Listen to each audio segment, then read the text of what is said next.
Skit light.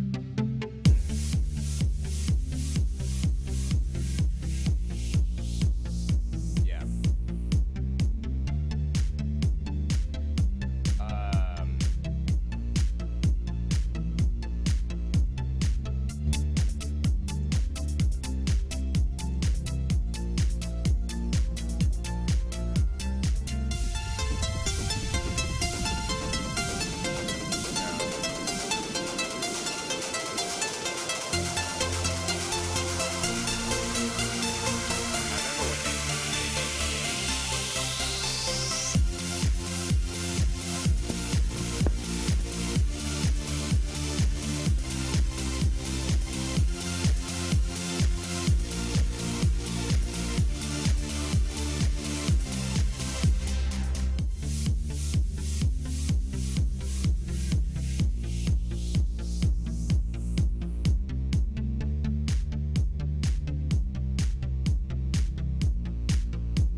Hello there, ladies and gentlemen. Welcome to the Paladins Open Qualifiers, and welcome to Paladins Esports in general. It's been a while. We've taken a little bit of a break, but we're back.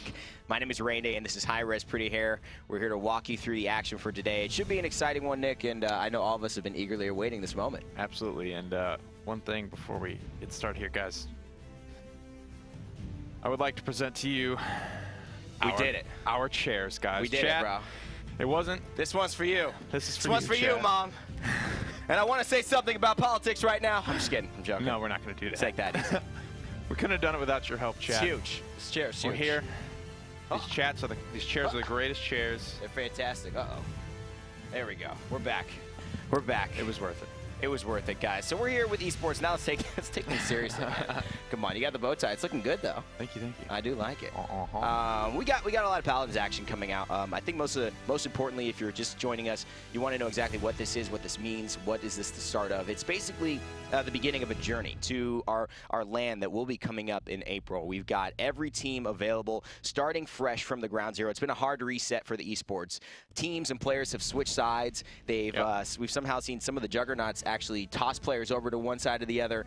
Some power struggles will be imminent here, and it's pretty much all up for grabs. We're going to see teams like Burrito and D69 trying to just make it again like we all started over from the beginning. So, I mean, this is pretty much prove it now that you're the best. Absolutely. It's like Bonker did at HRX. He proved himself. Now he's on Burrito, and there's been kind of a big trickle-down effect, I think, from that. You know, I think we had Crowd go to Interlopers today, who are playing District 69 in the finals. So as the scene is developing, there's a lot of big names out there on a lot of these teams that are pushing further and further, pushing Burrito harder, they're pushing District 69 harder. Everyone has to get better if they want to qualify this time around. It was also pretty interesting. Nick and I had the pleasure of casting ESL earlier this weekend. We saw Interlopers there. There's a lot more community tournaments going on in the scene. So make sure you get involved in the community, get involved here in the official forum to get yourself a seat to the LAN. Let's take a look at actually what these teams will win in terms of their victories and placings today. We go off a point system, and this will be 4 weeks of qualifications running to see who will be invited into the Masters qualifiers. That, of course, will be similar to your fall champion circuit. And if you take a look on your screen here, you'll see that first place grabs 100 pointaroos, second gets 60, third gets 40, fourth gets 25, and then fifth through eighth, they kind of, you know, leave off with 10. We've seen teams come back. To be fair, we've seen teams come back after finishing with those 10-point finishes. If you come through, we had some upsets in the EV's Winter Classic, guys that come through and win that big 100-point pot, and you know, they find themselves, they only need to be in the top 4 out of this open bracket to qualify into the Masters qualifiers. Yeah, so it's obviously every point matters, and I believe if you're beyond, you know, looking at sometimes just the points, sometimes your momentum matters as well going into the open bracket, just facing off against certain teams that maybe you're more familiar with, or maybe you haven't seen in a while. Interlopers, we talked about them. They faced off against a bunch of new names, and they're also now meeting one of the oldest names in the esports scene for Europe. That's District 69, and Burrito Esports have battled their way up against the newly formed Skitlight, which is a team of a bunch of people we've seen previously: Maki, Water, Sorsa, Second, all of these guys coming together under a new brand and organization. So these are 2 dynamite games that we're pretty excited to see. Yeah, Skitlight, and if I remember correctly, I believe they did, you know, show potential to take games off Burrito. I think in the ESL, I think the final score was 2-1 or something like that. And then Interlopers as well have a big name. Burrito's sub that they brought to HRX Croder is actually on this squad. So a lot of star power for both of these teams. Yeah, it's going to be an exciting day for sure. We will be covering each semifinal and the finals. These are best of 5s, if you were just wondering what the amount of games these teams need to play. So they'll have to win 3 over some very strong opponents. Let's start with the maps for the set that we will be watching first. Burrito versus Skitlight. Timber Mill and Ice Mines are banned out. Now, Frog Owl will be our first choice, Nick, and they're going to, you know, guarantee to play 3 maps. I mean, the new map, Stone Keep, that's available as well. We may see some different map rotations here. That's very true. You know, we've got new maps, we've got new champions. These bans, though, from Burrito, a little interesting that they ban out the Timber Mill they have so many good players in terms of long range. Kinesis and Shaolin's are top tier, but I mean, Water's Shaolin is pretty disgusting as far as that goes.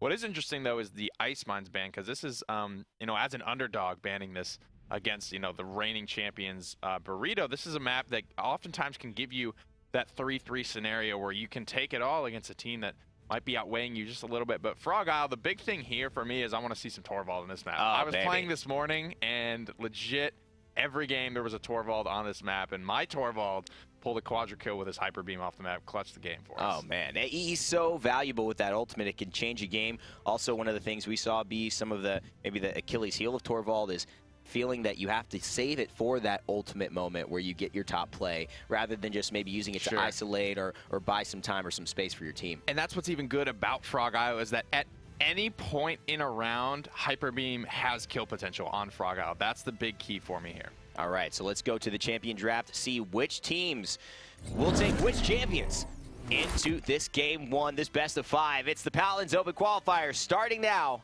with the champion draft. And it looks like Burrito will have the first selection, the winners of the High Res Invitational. And the first selection is Makoa. So Skitlight with the opportunity to answer back here with the Ruckus Maldamba, if we're going to stick to that. This is what I'm saying. You know, we've had some downtime where the teams have had time to themselves, where no one's really watching them draft or speculating on their strategies, and now they're coming back into this. Now they have a chance to kind of mix things up or just kind of go with what they know, what they've seen. You know, Skitlight is an up-and-coming team. Do they just copy what they've seen from Burrito? Good question. Or do they look to blaze a trail of their own? Well, I think a trail blazed right here would have been maybe picking up a Fernando and a Torvald at this moment. They go with something a little bit more standard with the Maldamba. Yeah. Take away some of the pocket healing potential if they do go for a secondary tank like a Ruckus on Burrito, which I like, but they leave up some very dangerous damage dealers on the table, that being Drogos, that also potentially being Shaolin here, and there it is. Shaolin gets selected, a very, very good pick, not only for Burrito, Bonker being able to play him very well, winning the championship on this map with this champion, but taking it away from Waters as well. Absolutely. So that's going to be a highly contested pick in this series for sure. Drogo, something we didn't see a lot at HRX. Eevee goes 6th in the draft. That's very interesting to see. But Drogos, they didn't really, yeah, exactly. That's another good point for Europe. But Drogos didn't really see a lot of play in HRX, so it's good to see that he is back. I was just wondering, I was dumbfounded the whole time we weren't seeing him. Cassie locked in as well for Skitlight. So Ying is the final support pick that Burrito are hovering. And there is one more selection here. Usually we see teams go with some secondary tank options, but they have 2 healers now on the board. So they're going to go with some additional sustain rather than counting on the shields no ruckus so far. The shield taking away power of no Torvald. Ruckus whatsoever. And Victor will be selected as well. Not a bad pick, though, Victor, Nick. I mean, the ability for him to barrage down on the open points for Frog Isle, there's really a lot of space for him to make those grenades work in that long-distance line of sight that he has. Absolutely. And I'm actually curious, what is Lazy going to play in this lineup? Croc.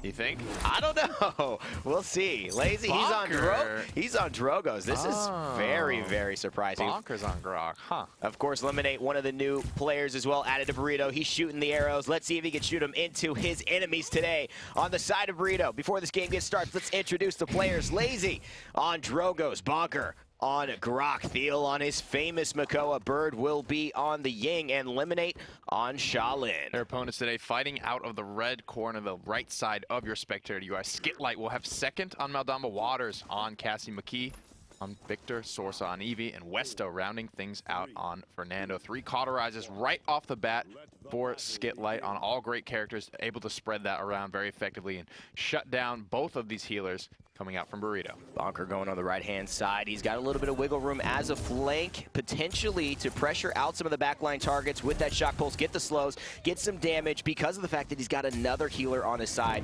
that could help his tank stay alive. Thiel goes in to join the battle as well, and Eevee there, she's blinking back and forth, trying to find an opening, and the damage is done by Bird, though. Ying, the healer, gets the first kill, and that shock pulse hits 3. That's slowing all of them, and Grok looking to maintain the constant DPS, allowing Lazy to get into the backline. And Nick, 66% and counting. It doesn't look like Skitlight can even see the point. Just favorable positioning right now from Burrito. They got that Grok dug in. A nice trench for Makoa to fall back to should he need it. This is going to be a very effective composition early game, and the Frog Isle is a map where Burrito is going to be able to put this game away very quickly, and that's exactly what they're going to be able to look to do here.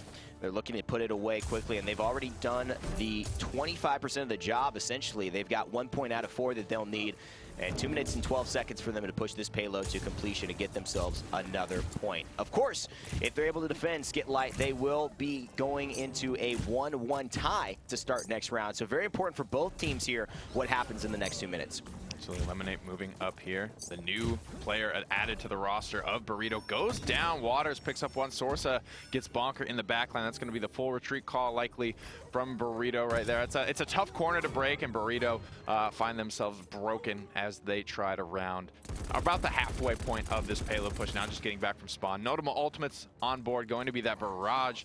Looks like it was the first one to come online. We have Heat Haze available just as well, but ultimates are starting to creep around that 70 to 80% mark, so look for these to start flying in the next team fight. And that is the benefit of Victor, bringing that AoE damage and that presence from long range, able to charge up that ultimate and be very effective with a large AoE damage burst on anyone who cannot have their movement ability up. And of course, Fernando, he's one to pressure, but he's getting healed by Moldava. But that healing does nothing under the constant pressure of Bonker. And Lemonade, a great Tempest is going to help Theo catch up to second and pull him down. A Shock Pulse as well will slow, but Sorsa will come into the back line and in the Grok Shaman's dreams. There's Evie blinking away. Mistimed. Luckily able to escape with her life, but 52 seconds and counting. Things are looking good for Burrito. Bonker would have hit that impale. Lazy coming in with the Dragon Punch right now. Doesn't find anyone. Ice Storm comes out, but also off the mark. Heat Haze still available. 40 seconds remain into Planet, trying to shred this Fernando shield down. First things first. Great use of Wrecker as well. 1,200 instead of the usual 1,000. Double kill for Thiel.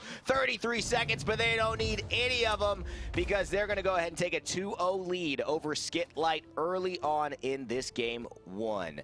And so, Nick, all of a sudden, it's time to look at the items, time to look at what's going right and what's going wrong for both these teams. Yep, used a couple of ultimates there. Illusory Rift from Bird was popped. Ice Storm popped. Barrage popped as well. But still, Ancient Rage is on the table. Heat Haze is on the table. Dragon Punch was used but missed. So staying at that 42% mark is going to be Lazy. Having that available sooner rather than later here. These Cauterizes still only level 1 for Skitlight. They're going to be down heavily in the net worth department. As you can see, Burrito, the colors are just flying here. Lazy with Haven 2, Cauterized 2's already online for Bird and Theo. Lemonade with 3 items on the board. Nimble, Haven, and Wrecker. He's blasting through Fernando's shield already. Just a little bit more utility heading into this round. Fernando is a very tough champion to excel with on Frog Isle. He's got to need a lot of support and a lot of backline and damage diving because there is the zone coming out from the Dragon, but he goes down thanks to Sorsa, who gets a double kill, and this is exactly what Fernando needed. He still goes down nonetheless. Theo helping to clean up on the Isle, and oh my god, Frog Isle is getting the incredible cleanup crew that they need from Burrito, and it's serving to give them, say, 17% and counting on the point. They spent so much for Bird, though. 3 people and a Dread Serpent for 1 member of Burrito, right? And they were able to just flank around. They committed so much to being pincered there and just cleaned up. Great job adjusting to that fight from Burrito. Well, I'm impressed too the way that they were able to use one ultimate to really turn things around. The added life that Theo was able to have with that Ancient Rage gave him and his team enough maneuverability, even after Sorsa picked up 2, to really have an impact and push the entire team of Skitlight back. But there's Victor with that DPS, with that Immortal range, runs straight into the Fernando. This is great use. That last cannonball does not kill him, and therefore he is going down. But they just forgot about Theo in the backline that whole time, just completely ignored. He goes down to Sorsa. In the end, Sorsa with a triple kill. Sorsa trying to hold on for Skitlight. 96% for Burrito, but Dragon Punch is online for Lazy. That could... Never mind. Sorsa. Never mind. With the blink over the top, and Lazy goes down. And again, they forgot about Theo, Nick, but what happened during that entire time was 3 members were saved. The Victor stayed alive thanks to that incredible Immortal and the timing of that scramble being able to get him over where he needed to be. And so it looks like Skitlight, despite having lost some of the earlier plays, are looking like they could easily cap this. It's 99%. Overtime starts to tick away, and both teams are fighting for it with a Dragon Punch coming out, looking for the Fernando. It's going to take him down. Sorsa, though, takes down Lazy. Theo takes down Sorsa. Now Burrito have reclaimed this point for potentially the last time. But here's the Dread Serpent. Theo going down right now. Lemonade on the backside, double kill, and Burrito able to sneak that one away. The big turning point for me in that fight was when Sorsa was on Eevee, saw him start to Dragon Punch, and actually wormholed out of that fight instead of taking Lazy out. Lazy gets the Dragon Punch off onto Fernando, does trade out in the end, but taking down the sole frontliner of Skitlight was enough to give the room for Lemonade to just shred through the rest of that squishy back line. There's such a big windup for that Dragon Punch. He had the ability to stay there, but also a little bit nervous. Instinctually, I think you just run away from that sound, but of course, if you really took a look at that scenario like we were sitting in the booth, it was a lot easier to just try to go ahead and get rid of that threat by killing them with damage. There's the Shock Bolt. It's not going to do much. Sorsa comes over with the Blink and slays Bonker, who is playing the Grok. There goes West 2. So eliminate Lazy now with free reign, trying to push these boys into a conversion, into a game 1 win over Skitlight. Sorsa playing lights out on this Eevee right now. Doesn't have the ultimate available just yet, but one more shot will get it there. We have Scout and Barrage online. Second goes down, so no healing available for Skitlight at this moment. Ancient Rage still available. Theo is playing aggressive. He is likely to pop it. There it is. That's the Ancient Rage. He's grown a lot older and he's gotten a lot tougher. 10k HP won't go down quickly, but Fernando, despite the Immortal, will fall ultimately by the hands of the Turtle, by the Cannonball more importantly, and it seems like Second is just content to stand there knowing that his death is imminent. Waters drops down, but that drop is just a little too deadly for the Hunter's Daughter at this time. And so Skitlight go down 1-0 and fall to the Behemoths, the champions Burrito. Skitlight, they played well. They were winning, you know, a couple of those fights here and there, just barely off the mark of capturing that point. I really think Lazy being able to get that Dragon Punch off was kind of the turning point here, but they're showing a lot of promise, right? On a lot of these champions that are important to Burrito, the Cassie, the Eevee, especially Sorsa, playing a dominant game on that. We were saying his name a lot. If his teammates can step up and make some plays when he's not down, when he goes down, it's going to be a good look for Skitlight. Well, it was such a quick game as well. They went with 2 healers. The Cauterizers couldn't get off and be as effective, and so they ended up winning very, very fast. Let's take a look at the scoreboard and see exactly what stats took place for all the members on those teams. And you see there, Bonker playing the Grok, added a little bit of 14,000 healing, added a little bit of damage as well. Wasn't too mesmerizing, only died 5 times like the rest of his team, but still, you know, that extra 14,000 was 14,000 that unfortunately Skitlight didn't have. And it's almost for him. That 14,000 is probably a little bit on Theo, a little bit on him. Just trying to hold down the front line, make that snowball happen, I think is the name of the game here. You mentioned the Cauterizes. Skitlight weren't able to get those Cauterized 2s going into round number 2, so that they were able to continue to abuse this double healer, keep the snowball alive. Had this game gone later, had Skitlight captured the payload in round number 2 and forced us to a round 3, maybe a round 4, it could have been a very different story. Well, you know, the other thing that to me, I think, showed here is that Fernando kind of struggles on Frog Isle a little bit. I think when you have a Drogos and a Shaolin on the other team, really good picture record, really safe picture record that actually Fernando has trouble getting to because they can do their damage from such long range and also from aerial heights in terms of the Drogos. He suffers because his shield goes down so quickly, and then he is really a sitting duck in that map. You can see 8 deaths, the most in the game there, and only 47 objective time. They were almost able to capture that objective time, given that where you look at Bird, who had 176 just sitting on the capture point in the payload while his team was able to hold down the forward zone. And that little trench, I think that Bonker formed with Grok, anytime anyone needed to retreat off of the high ground for that healing, he was always there. He was a rock for his team. Yeah, let's go to the maps and see where game 2 will be played between Burrito and Skitlight. Serpent Beach is the selection, so mixing it up, going to a nighttime theme, and hoping to get themselves back in this set. Absolutely. We'll see if Androxus comes out here, a character that does a little bit better with more of the corridor. There's more line of sights for him to break. On Frog Isle, he struggles a little bit. Not a character that excels from range, but Burrito can play this. Can Skitlight play it against him? That's going to be the name of the game. Skitlight, thus far, showing that they have what it takes to not only take away key champions from Burrito, but to play them very effectively. Eevee definitely in that last game was a shining star for them, and that's terrifying to have that on Bird, have it on Lazy. Bird, I think with the pickup for Lemonade, I'm assuming Lazy's going to be on the Eevee most all of the time, and he's going to probably fall back to that support and that flexible role. They have so many flexible players, too. It's one of the strengths of Burrito now. It's not that they didn't know how to play before. They didn't have great players, but all of them now, you know, with Lazy, with Bird, that flexibility comes through, and just the ability they have to pick champions you may not expect and still do well. We're ready for the champion draft, too, so we can go and see exactly who will be played. And I think that's the most important thing to see in this game. What will happen with the draft, and where will Burrito put their eggs, and where will, I think, Skitlight put their eggs now? What will they prioritize? They've got a very great roster with that pickup to eliminate, who plays those dangerous hyper carries, Sha-Lins, Kinessas, maybe some Angeroxes here and there. But I think Bird, being as flexible as he is and having mastery of those support characters, as well as being able to hop into the Eevee, the Drogos, the Kinessa, the Angeroxes, literally anything else, we've seen him play at a top tier level. All right, so let's take a look. Burrito still with the first pick, so they will be opting. They went with Makoa last time. They'll probably stick with that. And Makoa, the comfort pick for their tank, the front line, controlling the pace so much in Paladins, are the frontline champions, and a very safe pick. Things went well for them last time. If it ain't broke, don't fix it. Yep, Aldama going to be locked in. Thinking about whether they want Fernando this early on. They will take it. Thiel and Lazy, very dangerous on Fernando. We've seen them both. They're kind of forced into it. Burrito probably won't go the same route. The Sha-Lin, I think, is, very likely is here. Yep. With the Drogos here, I think, those will be the same 3 picks. Sha-Lin, I don't expect them to let that one through.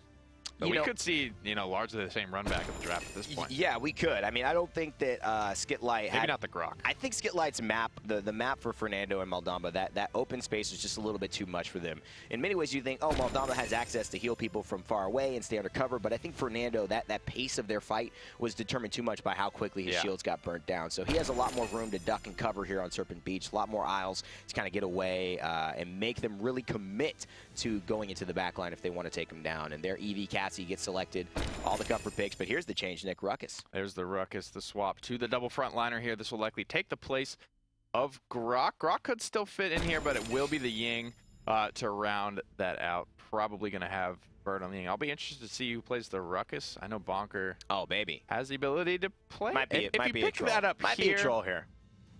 I don't know, man. If you pick that up here and not Frog Isle, though, that's what I'm thinking. I didn't even react. You didn't get me.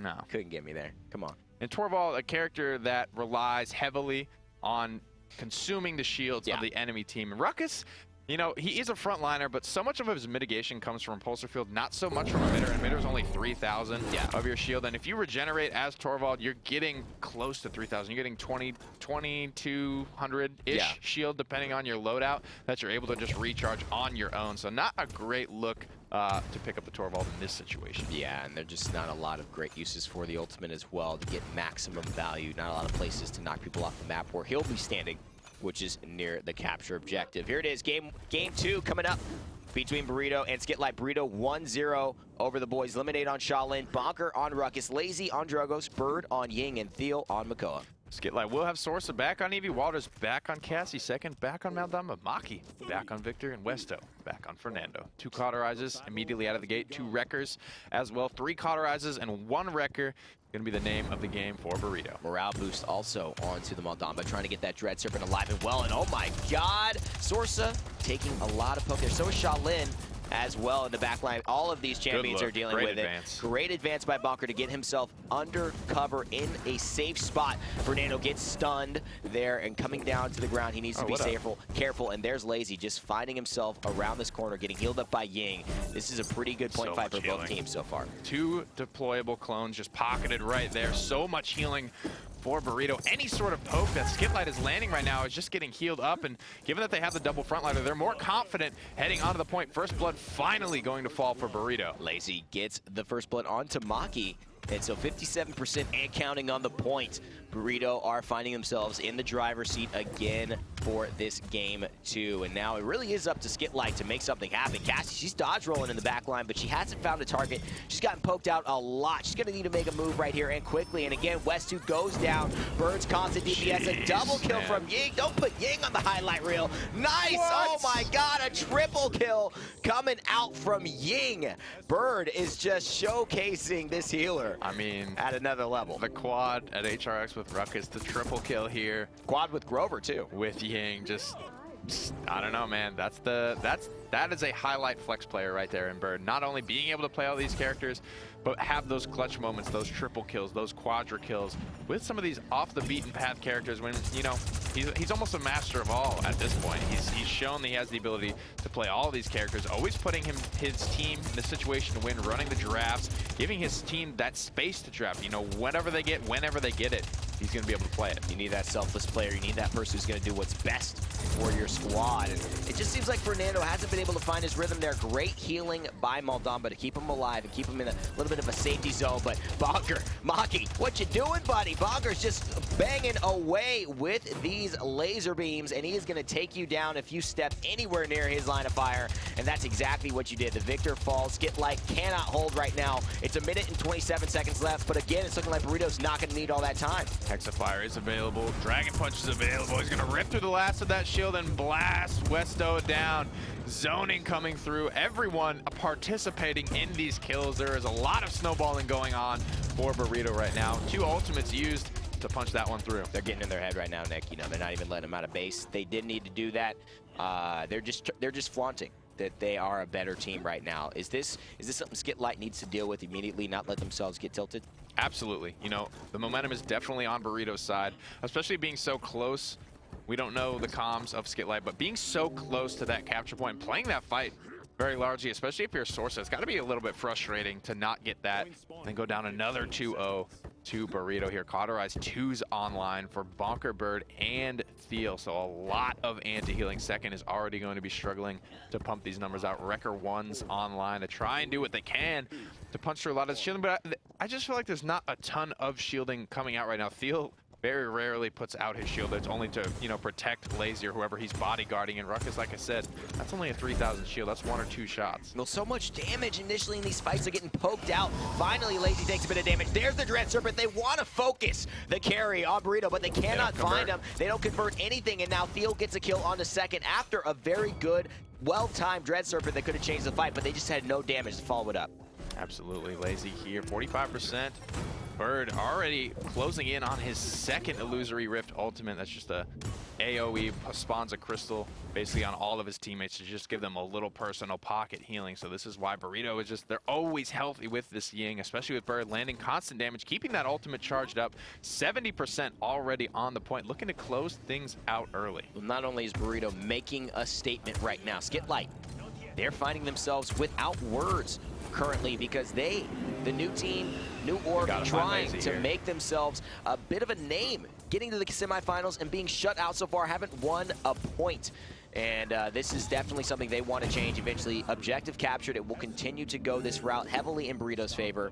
And 3-0 is the score. Skitlight still with a goose egg. Just failing to convert on the kills has been the big issue for Skitlight. Lazy escaping narrowly every single time with less than 500 HP and being able to retreat back to Bird and get healed up. And even in combat, the fact that they're losing so hard, they only have the Cauterize on 1. So Bird's healing is still effective in these fights. He's trying to be everywhere that he needs to be. And that's a good captain for your squad. He's healing, he's doing damage when he needs to. That's the unseen value of Ying. But here's the Dragon. You can see this value right here, looking for 1.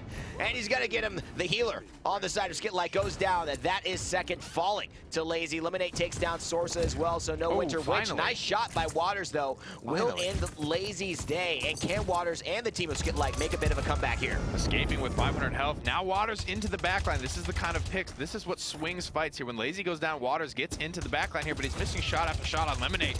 Lemonade only took 1 shot. He's wholly and healthy right now. Finds the kill onto Sorsa. Pops the Heat Haze to do it, but comes back with a double kill. Maki goes in there, but the code green skin will not save his life. In fact, he's looking like a very green soldier there. Not a great positioning for the Victor. And I got to tell you, this Ruckus, he's exactly where he needs to be at this moment. That's going to do it. That's the victory. 4-0. Easy wipe. That is the exact same Hexfire we saw in the previous round, too. That picked up Westo. Yeah. Over there on the high ground, positioned perfectly. Bonker, Burrito, flawless, and this is a big statement as well with the roster change. Yeah, you know, they lost Spunky and they gained Eliminate, and they're still just showing no signs of slowing down. He's fit in perfectly, meshing with the guys, practicing with them, streaming a good bit too. So shout out to Eliminate. Shout out to, you know, I think Burrito as an organization putting together, again, a very strong performance. They won the Champions, Paladins Invitational on HRX, and then still come through first week in open bracket qualifiers and do not take their foot off the gas pedal. No, these guys are machines. Really going through. Let's head to the scoreboard and break down some of the stats for the end of the game. So right off the bat here, looking at top damage, Lemonade again on the shot. It's a little bit to be expected here, but playing it so consistently. 18-0, 19-0 for Bird, 12-1 for Theo. Lazy feeding on Burrito with 3 deaths there. He escaped a few times, 35k damage, was able to beat out Bonker there. But that's just that, I think, is the name of the game here. So few deaths on Burrito. Across 2 rounds, a total of 6 deaths. Just not how you're going to get it done against these guys, for sure. You have to be able to convert target call, find the kills. Sorsa was a little bit quiet that game as well, too, and 8 deaths, the most in the game. When he wasn't firing, there was no one else really stepping up. But Burrito is a very good team, ladies and gentlemen. I don't want to take anything away from Skitlight at this point. Yeah, and I see, you know, a couple of things with this group right now. You know, Maki, they seem to really like the Victor, and you know, I'm not mad at that. I just think if it is broke, you might want to adjust a few things. Yeah. It's with no Eevee though on the side of Burrito, it really is an okay pick. With no flank pressure, it's fine. It's doing a lot of damage. It's not dying too much. He's just getting the problem is he doesn't have that easy escape from like a Drogo's fire spit, or you know, if someone there's that real gap closer that you need, and he's getting bursted out, and I don't know, his fight impact doesn't seem like it's enough for me onto the tanks. He's just being pressured a little bit. I mean, it's kind of weird to say, but I could even see a Tyra being a little bit more effective as to what they're doing. I mean, at least the Molotov you could throw on there and guarantee 9 seconds or 6 seconds, however, of, you know, Ruckus and Bird stepping off the point for a little bit. Might have saved them a couple of bit of percentage, but we'll see what they go with next. I would expect maybe a slight lineup change. Maybe they steal the Shaolin away in there with their first answer backs. You know, Burrito have had first pick every time. It's very easy to play around Makoa Hook, but they haven't had it. The way I think this comp is best executed is if Maki and Waters can land some poke in the backline on Eliminate Bird, Lazy, anyone really, and then Sorsa has to go in and finish that target. Yeah. It can't be this lone wolf style of play. It has to be coordinated against Burrito, especially in that double frontliner. It's going to be very tough to crack. Absolutely. All right, so here's the third map, Stone Keep. Let's go. This is exciting. The brand new map that's been introduced into Paladins. This is the first official form that we will see this map in competitive for Hi-Res Studios, for Paladins, the game here, and the open qualifiers. So we're really excited about this. Nick, talk to us about Stone Keep and what this map kind of dictates the players do. So during the point fight, there is a lot of verticality. I think it's really the only 3-tiered verticality I think you can say about Paladins. You can see kind of that cathedral in the backdrop there of the picture above the point, and it does have that 3-tier, so a lot of verticality. I really expect to see an Engeroxis here because he is a character that, you know, thrives in the nature of verticality. There's nowhere really where you can hide from him, where you're going to be safe from him. Not a ton of long lines of sight, so I don't know if we'll see anything like a Grover or a Kinessa Shaolin is effective with or without, I think, long lines of sight. Always having that Impaler arrow into planted. Kill potential is pretty high for him anywhere on the map, especially when it's being driven by Eliminate. But Waters' Shaolin is so good that, you're right, at this point, down 2-0, haven't scored a point. You know, what's it going to hurt to change something up? Just change up the draft. You know, maybe let him get Fernando or Maldamba, but I would like to see the Shaolin taken away. Yeah, for me, it's let's experiment. Let's test our draft. Let's test some different picks. You know, if I'm a player coming into this and I'm thinking to myself, you know, we're going to run up against the big dogs eventually if we get far enough. Let's have some back pocket strategies we want to see that might be able to work, that could give us some promise that we can take back. Because, you know, if you're going to beat the big boys, you're probably going to have to innovate. It's going to be hard to just come up and it can't get any worse. You know, it got nowhere to go but up right now. That's true. I wouldn't mind seeing a Torvald on here either. He could definitely have some highlight plays with some of this. Definitely after the payload cart gets captured and it goes to that first kind of triangle or that turn, that right turn around, you could definitely get 3 or 4 people, and even on the point fight you can get 3 or 4 people off. There's a little bit of an archway that you can blast a few off, so Torvald could be an interesting selection here. He can always be an interesting selection. I feel like that's where they've been falling off, and I think with Victor dying so much, I mean, those shields could definitely have helped, you know, Maki stay alive. He did a lot of damage. He just was not, you know, I think as effective as they wanted him to be for the Victor pick. You know, unless Torvald gets some more range, gets some more stick-to-itiveness, I think protection might be the sort of play style for him, right? Yeah. If you take the card to reduce the cooldown on that, you take Chronos on top of it, it's only a 4 or a 5 second cooldown at that point. Oh, yeah. That's a lot of, it's tough to take people down or burst people down in that situation. It's a good answer against Makoa. I mean, they gotta do something at this point. And then you know, he's not a walking ultimate exactly, but he kind of is. Yeah. Where that ultimate can do so much. That ultimate can single-handedly, you know, you could put that in a brand new player's hands and he could, you know, punch through a point fight with that. And I got to tell you, they've been getting 2-0'd. I mean, I think this would at least maybe stop that. Maybe. Maybe. Yeah. Because, you know, you could just at least, if Ruckus is Burrito haven't played against it a lot. They haven't. That's true. EU doesn't really like it. Let's head to the champion draft to see who will be selected in this upcoming match. And will Torvald, the brand new Granddaddy Torvald, who's entered the realm, will he be selected by either Burrito or Skit Light? I wouldn't think Burrito, because they've been winning. And if you're on winning ways, keep doing what you're doing. So Makoa gets selected first, but will Skit Light make any adjustments here? I think the Shaolin pickup here would be great. Shaolin, Fernando, even. You could maybe afford to give up Maldamba. Fernando is going to be locked in, but Waters is a very good Shaolin, so that's the adjustment I would like to see, but they are going to run it back here.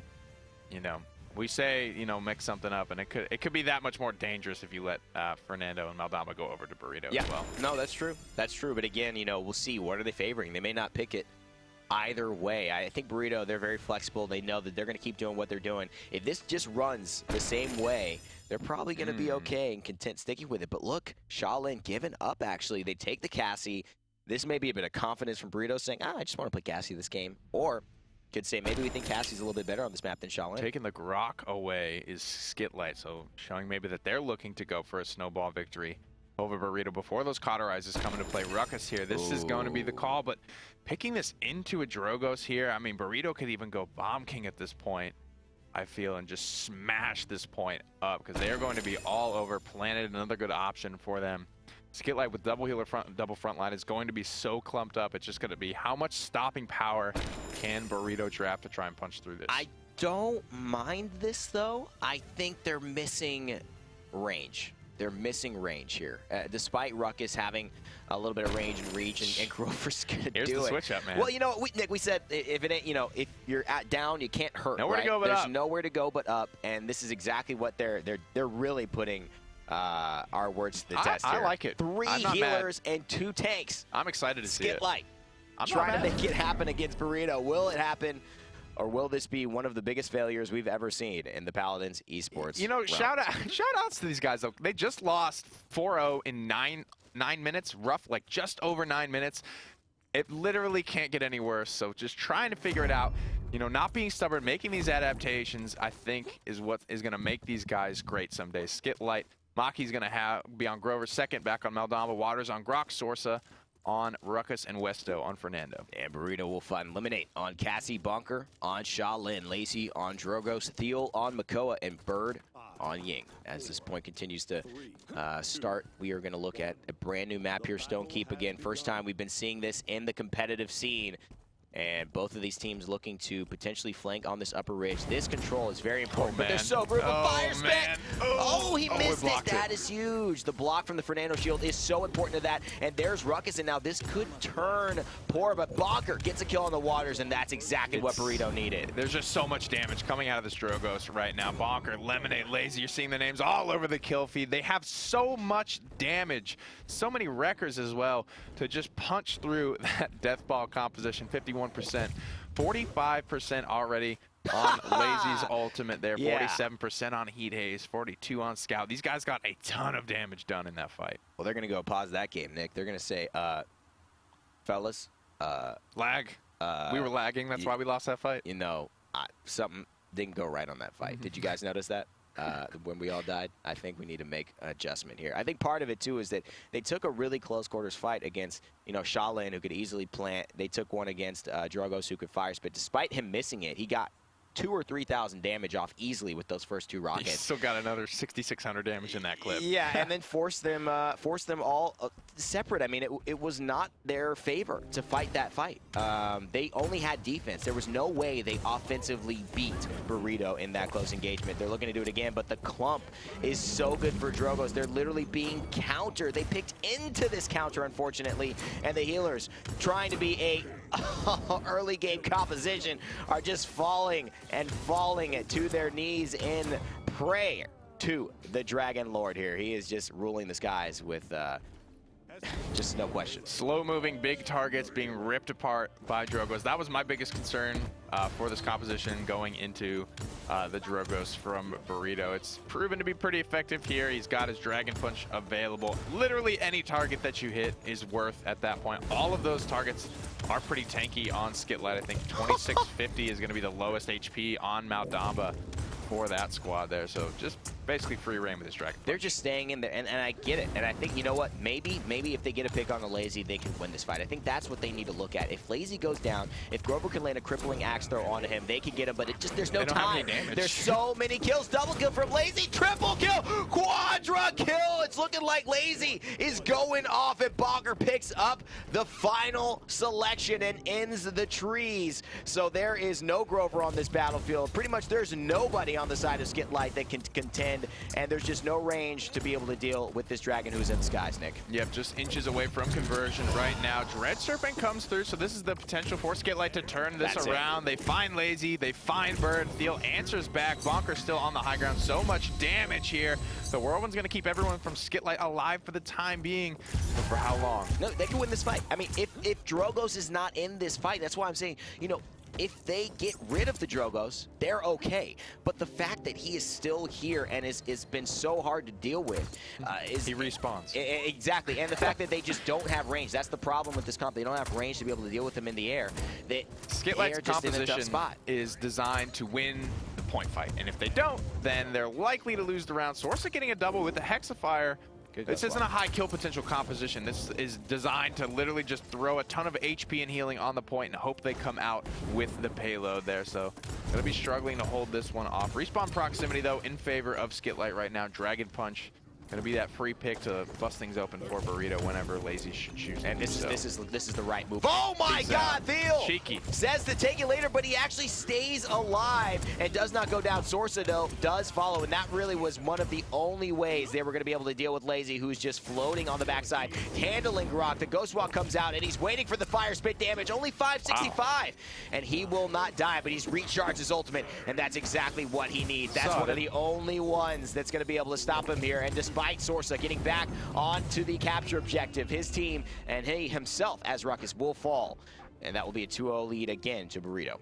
Lazy's Drogos is solid. Like that's like pretty solid. Thrusting and jet flying through the air and still being able to hit, you know, precisely depth-timed fire spits around corners and stuff that's kind of like the hallmark of Drogos for me, in my opinion. Those are what the good players can do. They can, you know, I have to kind of like stand still and launch it and time it perfectly. Oh yeah. I can time it perfectly if I'm standing still, but not after a thrust and while descending through mid-air around a corner. So very impressed in what I'm seeing from Lazy's right now. Yeah, he's ready to hit the BM as well. He and his team are doing so well. Burrito showing that, again, they have really not stopped at all. In fact, they've picked up speed after winning the Paladins Invitational, and they're looking to continue. Lazy, one of the star-studded players ever since this esports series began, and I love this decision. They go to the point finally, just get straight on there and just forced to do. And they pull up the Ruckus. If they can get rid of him, Burrito are thinking we can get rid of the only real threat to our airborne targets. But you know what? Now it's a little bit harder. We've gone for the Cauterize, and especially Lemonade here, who is going Wrecker so easily with only the Fernando, but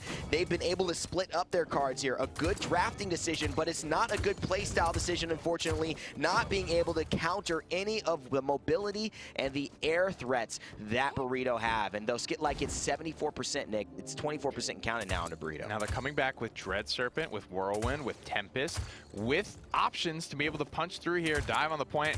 Burrito realizes they're getting the dismounts early, they're poking them down, they're distracting them, they're buying time right now. Skitlight, ignore them, head straight to the point. Ignore Lazy right now, ignore Lemonade, get on the point. That's your only chance. They're popping the Tempest, they're looking for it. This is good. They want to keep their teammates alive. It's actually going to do it. They're very alive. Spring has come. This is going to be very hard for Burrito to get them off the point. They're going to have to do a lot. Thiel is going down. Can Ruckus doesn't even look at Thiel at this point. What is happening? He's going to hook you, and he's going to make you fall, and there it is. Sorsa, West 2, get a kill. 99% and overtime is taking away. Can Skitlight finally come through, or will it hit Haze from Bonker in their spree? There it is. Bonker gets one. He's looking for one more. Planet is here. He's going for Fernando. Wow. He takes down Fernando. DFL onto Grok, and Bonker saves the day. Burrito, 96% and counting, and that will be an objective captured. Good signing, Burrito. Good signing. I'm glad you saw something in this guy. God, MVP for a reason on this champion. For a reason, absolute terror. I'm actually really curious to see his loadout, to see if he was running Planet cards. I don't know how he won that man fight. That toe-to-toe with no HP against Fernando on the point. He had to have that card that gave him healing while he was in that, because Fernando hit him with the fire. I mean, I felt like he was almost dead. He looks like he's got Wanderlust, though. He's moving pretty quick. And, you know, the fact is that that damage over time could have easily killed him. The fact he was able to do that, get the impale onto the Grok, what a beautiful play coming out by Bonker. That's just why they picked him up. That's why his roster has changed. And man, that's part of the reason. That's really one of the big reasons why they were the Paladins Invitational champion in January. Now, they're continuing to push 3-0. Nothing has changed. Skitlight tilted. And Lazy's still alive doing his thing. I mean, that's the adjustment, though. That's how you have to play that comp if you're Skitlight. Right. They did it perfectly. I mean, God, any other player on Shaolin, I don't think would have been able to pull that off. So, all things told here, that's the right move from Skitlight. I think they played it well. I'm proud of them. I am actually really proud of that. No, yeah, that was a good adjustment. I think my only issue is when you build a composition to do something, you do it. You don't try to play to the other team. They should have done that in the first round. That's right. They knew Burrito wanted that left high ground. They know it's dangerous if you get him up top, but you know what? You didn't build your comp that way. Don't go into, on a freeway on a bicycle, right? You didn't purchase the right automobile, the right mode of transport to be on the freeway. So, yeah. Get off it. Get on the side streets. And so that's, I think, when they finally did, they were able to find a little bit more rhythm, and unfortunately, they just didn't do it enough. They had the ultimates available in the second round, but in the first round, they may have been able to pull it off just off a factor of Burrito didn't have their record 2s, their cauterized 2s online just yet. We'll head on over to the scoreboard here. A lot of shielding coming out from Skitlight, but a lot of damage coming out from Lemonade and Bonker and Lazy. All of them breaking almost 70k there. Bonker just shy of 70. Only 2 That's deaths. Just a lot of damage. For most of the carries as well. And again, you just look at that squad. Second Water Source of West Tumaki. So talented, so good at this game. Very even numbers across the board as well. A lot of healing that they brought to the table. Decent objective time, but again, Bird, beyond anybody's expectations as a Ying. Only 2 deaths, 25k damage, not too much, but strong healing numbers, and 210 objective time. They couldn't get him off the point, couldn't deal with Bird. It's kind of the unsung hero here. Yeah, a lot of healing, keeping up above waters, almost with second on the Maldamba there. Just flawless performance. Both teams playing their comp pretty effectively. Burrito all the way through there, though. I do like the adjustment coming out from Skitlight. I think that's the big thing that we want to point to today for this team. Coming out, not being afraid against Burrito, pulling out something different, with their backs against the wall, not getting too tilted, except when they lost that fight there, the Hexafire from downtown. But that's going to do it for this series. We'll head on over to the brackets here and take a look at what's coming up next. Burrito with the 3-0 over Skitlight will be moving on to the finals here. District 69 and Interlopers will be the next series. We cast a little bit of Interlopers on ESL. Solid team. Really like the way that they're performing. They're going to be up against some very hard competition, though. District 69 is no team to mess with. They're one of the, if anything, highest competitors against Burrito Esports. These teams have gone back-to-back against each other since the start of the Paladins esports scene, and they're looking to face against Burrito again. In fact, they clashed in the finals of the Paladins Invitational. Burrito got the better of them there. I'm sure that District 69 has a chip on their shoulder. They want to come back with their captain Bugsy, and say that we should have been hoisting up that trophy. We're so excited for that game, man. If it's going to be anything like this set with the hot plays that we just saw, it's going to be something you don't want to miss. But before that, District 69 versus Interlopers, they're going to be coming up right after this. We're going to go to a quick break, and we'll be right back with some more Paladins game action. So don't go anywhere. We'll see you soon.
Oh, sorry. Which is my talkback box? Hello, chat. Sorry for noise.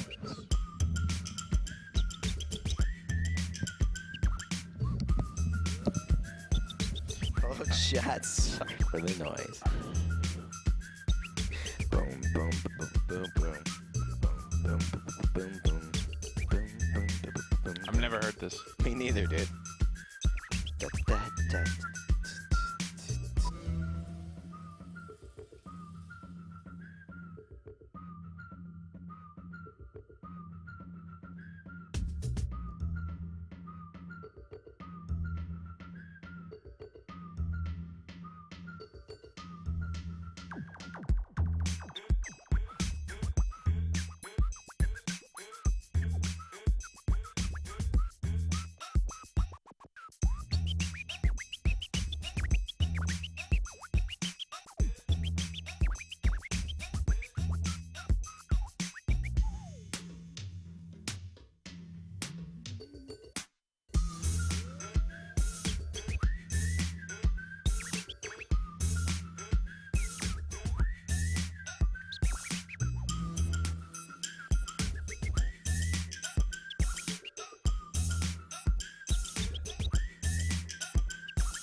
Dude. We got the hottest mix, dude. I've never heard that. We never heard that one before. I haven't. It's better than just like blind. Just the blind techno. All right, anyways, we're back. Paladins. That's what we're here for. Paladins Esports. You and me. Rain Day. High risk, pretty here. We're looking to get into the action. We got the second semifinal coming up for you in just a moment. It's going to be between District 69 and Interlopers. We had the pleasure of casting Interlopers earlier this week when we were casting ESL with our boy Fox Tempest, who's going to say something in chat right now. And then we, of course, had obviously the opportunity to have eyes on District 69 throughout the entire last year. One of the best teams in Europe, one of the finalists of the Paladins, the finalist of the Paladins Invitational, faced off against Burrito. Unfortunately, lost that Game 7. Best of 7 set, and now looking to get their way back to get a chance at revenge. So Bugsy coming back into the fold, I think, is the big storyline here. Is there an interesting dynamic happening, you know, in the team's communication, in their mental state? Because somebody had to step up and lead during HRX. Yeah. And it's kind of an awkward thing if they have to step back down now and let Bugsy come back in. And if things don't go well or Unbelievable being gone, that's, you know, going to throw a wrench into the team chemistry. How does District 69 come off of this loss? Are they, you know, are they feeling strong? Are they letting their foot off the gas? You know, Burrito answering that question in a big way here. But Interlopers having, I think their biggest name is probably going to be Crowed. He was the sub, one of the subs for Burrito. In HRX, didn't play, but he was there. He's a very well-renowned hit scan champion player. Yeah, you're right. And as we take a look at the maps that these teams will be playing on, we see Stonekeep actually will be the first map selected. Very interesting. Timbermill and Ice Mines banned out again for good reason. A lot of these teams waiting for maybe a potential redux of Ice Mines, and Timbermill just not something that EU is favoring at the moment. Bro. And then Stonekeep now being favored 2 times in a row for us. We're giving a gift. What a treat. Yeah, what a treat. But you mentioned Bugsy not being there at the Paladins Invitational Final. I think that's really important. You know, you miss a normal carry and you miss stats when you go in there. You miss kills, right? But when you miss a captain, you miss a leader. You miss synergy. And you miss, I think, direction. And I think that is what ultimately drives a championship team. I think that's where D69 are feeling so confident now going into this. They've cleaned up the bracket thus far. They're looking to not drop any games against Interlopers. Yep. I think they want to have, if not as equally a stunning performance, even more impressive performance than Burrito just did against the counterparts over on the semifinal side. So look for D69 to come out swinging. Because it sends a message, right? If Burrito has these flawless 9-10 minute victories and just completely obliterating their semifinal opponents. And then District 69, if they struggle, if they drop a game or even some points even, you know, it's going to say a lot. We'll have to head into the champion draft, see what happens on Stonekeep. I don't think we'll see the double heal or triple tank this time. And if you are looking at these drafts and kind of wondering where are some of your favorite champions, you know, it's really a result of the meta, and the meta adjusts based on, I think, actually the type of sea that's next to, you know, basically the continent that these players are playing on. Europe plays very differently and favors very different champions than North America. You're not seeing any Torvald here. You're not seeing, obviously, any Sky here. North America loves Sky. No, I'm kidding. But really, you may see different champions, you know, here. But obviously, Makoa really being favored by D69 now as well. Yeah, pretty much the uncontested first pick. The difference here for Interlopers is that they are going to take that Shaolin away and potentially give up the Maldamba here. The Drogos going to be locked in. Drogos is the big swing factor because he's the we didn't see him at HRX, you know, for whatever reason. And I talked to some of the Drogos players there, and they said it was because of ping. Because they're not used to playing Drogos on ping, so it's weird for them to actually try and play him on no ping or low ping environments. And so that was, I think, the reason that we didn't see him so much. But he is still such an impactful character that we are going to be seeing a lot in these online stages. And how teams kind of utilize that pick, I think, is going to be very crucial, especially because Double Tank had such a presence at HRX, and Drogos is so good against Double Tank. Yeah, one of the most interesting things about that last set that we saw, too, is that no Androxus was selected at all. We didn't see Androxus in any of those games, and now Androxus finally picked up on Stone Keep, which you mentioned. He could do pretty well getting to that vertical, you know, kind of third tier of that map and really pressuring out some of the damage dealers who like to perk up there. Buck locked in for D69. No Eevee yet. District 69. Have one of the best Eevee players in the world, but will not be going for that this time. Going to be having that double frontliner on the line. That's the composition that they're used to playing. This is a good comp. HRX, yeah. I'm not mad at it. I like it. It's a good comp. They've got their range. They've got the ability to pressure deep in the flanks.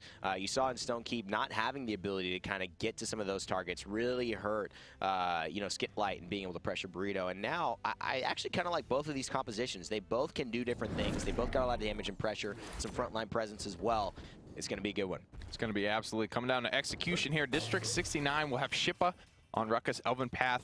Not on Buck. He'll be on Makoa, Gara on Maldamba, Bugsy on Drogos, and Perdo on Buck. And Creatives will be for the Interlopers on Androxus. Unbelievable. Who was the sub for D69 at the Paladins Invitational, now playing against that team in his new squad. Will be on Fernando. Strutzel will be on Ying. Making me hungry, Strutzel. Skill Ganon will be on Cassie, and Spunky on Shaolin, the former Burrito GG player who has now found a new team here. So a lot of history between these players. Spunky's Shaolin was actually very impressive from what I saw of it in ESL. Elven Path going to have Master Riding, notably. Just a couple of cauterizes sprinkled in with some Havens here. Pretty standard items as both teams start to collide here around the point. Kind of 3-2 splits for both of them going left and right. Bugsy loves him some Drogos. He's been a Drogos main since the very beginning. Gets a little bit of damage now, and that's a huge first blood. Coming out from Bugsy, looking to find one more. Could the snowball be real? Cassie has eyes on him, but Maldaba is keeping her at bay for the moment. Yet Cassie will go up to the upper rafters and allow Bugsy a little bit of respite so he can heal back up and get himself in this fight. 39% and counting on D69, and they will be looking to push Interlopers back now as they look to regroup. Perdo taking down Spunky's Shaolin there, so I'm not sure if that was a 1v1. We didn't get to see it, but winning that matchup nonetheless is going to be huge. Another big pick onto Skill Ganon, so Interlopers already down a man, just trying to make their way back to the point here. Planet doesn't look like it's available. Spunky's going to go down again. Perdo able to get around the corner and stay alive as District 69 do capture the first payload of this game. You know, this distinct signature of a very good Buck is knowing that exact jump distance to be able to aggress onto the back line and where to be to just be able to aggress back behind a corner. That jump was so perfect. Any more visible, and he would have died to Androxus, but he goes right around, and there it is. He does fall eventually, but after he's done so much for his team and built up such a front line that now everyone can move forward with basically already half health enemies that are trying to protect this payload. Era under pressure right now, is narrowly able to escape. Spunky is deep, trying to find Gara. Will take down Bugsy before going down to Shippa, but trading out kill for kill right now are both of these team. Perdo caught out without a jump. He will fall. Shippa just forced back from the disengage right now on a stabilization play coming out from Interlopers. Very different, too, from what we've seen in card selection as well. You know, Skill Ganon in this type of a squad on Burrito, I think they would have gone heavily into either Cauterize or into Wrecker to be able to deal with the shields, to deal with some type of presence, except, you know, Cassie now, Skill Ganon going for the Haven, maybe looking to survive in some of these duels that she knows Buck, maybe Androxus are going to be, you know, excuse me, Buck might be looking for against her. And there is the Dread Serpent. Serpent. It looks like it comes out. Unbelievable will go down. And Jarrett and Bugsy look to continue pushing this. 5 members of D69 strong and 3 down on the side of Interlopers. Can they stop it? A lot of mitigation coming out. Hexafire is available, both charges of advance. Still 4 ultimates on the board here for District 69. No one's coming out to answer just yet, but there is the call to action from Unbelievable. Up in the skies right now is Creative, but they take down Unbelievable so quickly. 4 members, 5 members, wow. The complete just last second sweep there from District 69 to take a couple credits back to Spawn with them, leading to, absolute dominant little team fight there at the end, just punching through. Fernando's the only frontliner there, and he's going down pretty quickly in these fights. Only going to fall faster and faster as these cauterizers and wreckers come online for D69. I mean, you look at these credits, right? Sheepa's spent 900 credits already, and he's got 500 in hand. Creatives has spent 600 credits only, and he's got 185 in hand. The fact that they're able to get these extra credits off of capturing the objective is a huge deal, because it puts them in this kind of mid-game slippery slope that they could really take advantage of against Team Interlopers. So there's going to be a tall task ahead of them if they want to find themselves back in this game. 2-0 again for the European Juggernauts. Moving out now, Hexafire still available. That emitter shield going down very quickly, and they don't follow through on the kill and ship, but they get him so low but don't take him down, and that's kind of what happened to Skitlight in the previous set against Burrito. You have to convert on all of these kills, and now a little bit fractured, it would seem. Interlopers just running around, giving up kills, trickling down. Unbelievable falls. Spunky and Strutzel all fall as well. 60% already on the capture point for District 69, looking to go up 3-0. Jarrett trying to throw the Snake of Destiny over the top flanks of the boughs of the trees, and unfortunately not connecting yet, but if he continues to throw those, he will hit one. What he's doing is spacing, though, and that's an important, great jump and look back to be able to fight continuously Perdo. Normally seen on the Androxus, and D69 will capture this next objective with 2 minutes, 18 seconds left on the clock.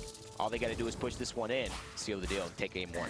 Jarrett keeping everyone topped off. Gord onto the high ground. You can actually get some valuable scouting information based on the damage being done. You can see how many players are in that room without ever having to step a foot inside of it. Creative is moving around the back for a flank right now. And even if he doesn't get a kill in this situation, he's pulling fire off of the front, buying a lot of distraction. Bugsy's completely distraction. Guerra's not healing his frontliners. Perdo goes down.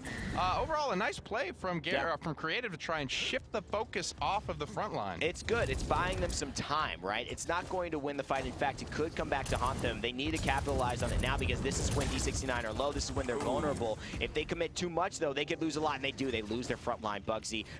Unbelievable, taken down by Bugsy, and now what will happen? Strutzel forced with almost an impossible task of keeping his 3 damage dealers alive with the incredible pressure that is being applied by D69, and there Perdo slays Creatives. Once again, Bugsy finds Skillganon, and man, oh man, Interlopers are crumbling with the Dread Serpent, about to make them have some more pain. That damage output, not enough to take down Unbelievable. Immortal will save them for a small amount of time, but they both go down in the end. Hexafire, there's a lot of pressure right now. That's going to be it for D69. And, you know, something I'm just really noticing about Stone Keep now is there's a lot of safe areas to find, like pickups, like key picks before, and it's so close already. Just under that archway, you have another maybe 5 to 10 seconds of uncontested payload push to conversion there. And there's so many rooms. Perdo is finding kills as Buck in these tiny little rooms there, and there's just nothing really that Interlopers can do to try and stop that. They have to fight into these rooms and get in close quarters with the Buck. That's why, you know, I think Drogos is a very good pickup on this map as well, because there are a lot of small rooms when that close fighting, you know, comes forward, and it will. He could use that fire spit and really just get so much value from it, especially since the way these teams like to clump up now going forward as a group. That upper balcony fight is all Drogos' team if he's able to just land it for a couple of rockets. So let's take a look at the scoreboard, see how much damage Drogos and the rest of D69 did. And right there, you could see the numbers. Bugsy leading everyone with 39,000 damage, died 3 times, unlike Sheepa, who didn't die at all as the Ruckus. Top damage in the game, though, Spunky's Shaolin, so shout out to that. Right. Very solid play coming out from him. He was the support player for Burrito, but showing that that's not all he can do, that, you know, maybe that he didn't get the chance to show very often on Burrito, as opposed to someone like Bird, who did get to play those carry roles as well as the support roles, but really stepping up to the plate here is Spunky on the Shaolin. But yeah, just getting so behind, I think, in the credit department. You see 320 credits earned for skill gain. That's one item. Yeah, that's a lot, and that can make all the difference, right? Just having that Wrecker means you take down that shield, those shields that much faster. You don't have to worry about Wrecker or Haven this round. You could have both. You know, those types of things make it too. big. I mean, yeah, cauterize as well. Almost 60,000 healing in a 9-minute game. That's quite impressive. That's where it's gonna start to hurt. When you don't get those cauterize online, we saw Burrito always picking up a lot of cauterize, you know, almost no matter what, because they did play against Maldamba in all of their games. Skitlight had that in every single game. So just shutting down, Maldamba can pump out just copious amounts of healing anywhere on the map, so he's good to heal Peridot no matter where he is. Bugsy in the sky, everyone is taken care of at all stages in the game, and it's very dangerous to let fly like that. Well, let's see what they let fly and where, actually, they let it fly. The maps coming up for Game 2. Serpent Beach will be the selection again, so like the first set we saw, they will opt for this map second and see if they could change their fate. Interlopers looking to get a win, get a point now as well. It seems like the top two teams in Europe have come up to play here. And will Interlopers be the squad that kind of says, hey, we're that clear third place. We're that clear, you know, contester, right? It's not going to be the same as last season where these top two juggernauts just fight each other and see who's best. We are really here to make a claim that we should be in those finals. Yeah, definitely. You're going to have a lot to do. And they have a lot of talent on the team. It's just about coming together, meshing, figuring out the draft as well. District 69 and Burrito have been drafting against each other for so long. Yeah. That I think this is kind of a distinct advantage for those two. Yeah. They've been in the scene for so long. There's a lot of mentality, I think, going into this where teams are scared of these veteran teams, or at least respecting them maybe a little bit too much in some cases. There's a lot of good players on these teams that, you know, Peridot's got just as much HP as you do. You just got to play it right. That's right. That's right. You got to get yourself in the right position. So will they do it to start the game by taking the correct champions? The draft is here. It's now for Game 2 on Serpent Beach. D69 versus Interlopers. And D69 have the first pick given to them again. Koa, probably going to be the answer. You know, Interlopers here. We saw the big adjustments come out from Skitlight in the previous series. Can Interlopers make adjustments? No Eevee in that last game.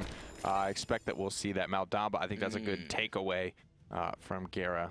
Definitely here. Shaolin might be the choice as well, but then they do give up the Fernando to District 69, a team that does like to run double frontliner. That's the problem. I think most people are kind of crippled in taking Fernando here because of the fact that if you give Makoa and Fernando up, you're then left with Torvald, Ruckus, or Barrick, which I don't think a lot of, especially the European teams, are very comfortable, and I think even North American teams are very comfortable, you know, having as their solo front line.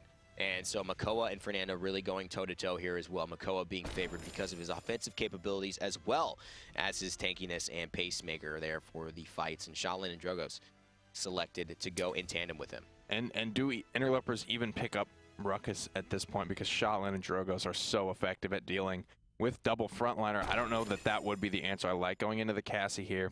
Maybe taking away the Eevee as well could be a decent look at getting into the back line, but they are going to go for that Ruckus. Yeah, and again, Cassie, I think now at least deals with the Drogos a little bit better. I think that Ruckus as well can help with the anti-air. He's got quite a lot of damage that he could put out very quickly into very different spaces, and he's somebody that can deal with the Drogos. But here's the Eevee that is selected, Nick. This is one of the first times we've seen Eevee today. Not a very high prioritized pick now in EU, when she used to be #1. Yeah, and it kind of takes off. Interlopers could have gone for a Kinessa without any flank pressure, but with Eevee on the table, with Shippa's Eevee no less on the board, that is unwise to do so. But Androxus will be the selection here to round out Interlopers. I mean, both the compositions, they're both good compositions for sure. It's just going to come down to execution. Not a lot of, you know, Elven Path specifically, if he's on this Makoa, and he will be,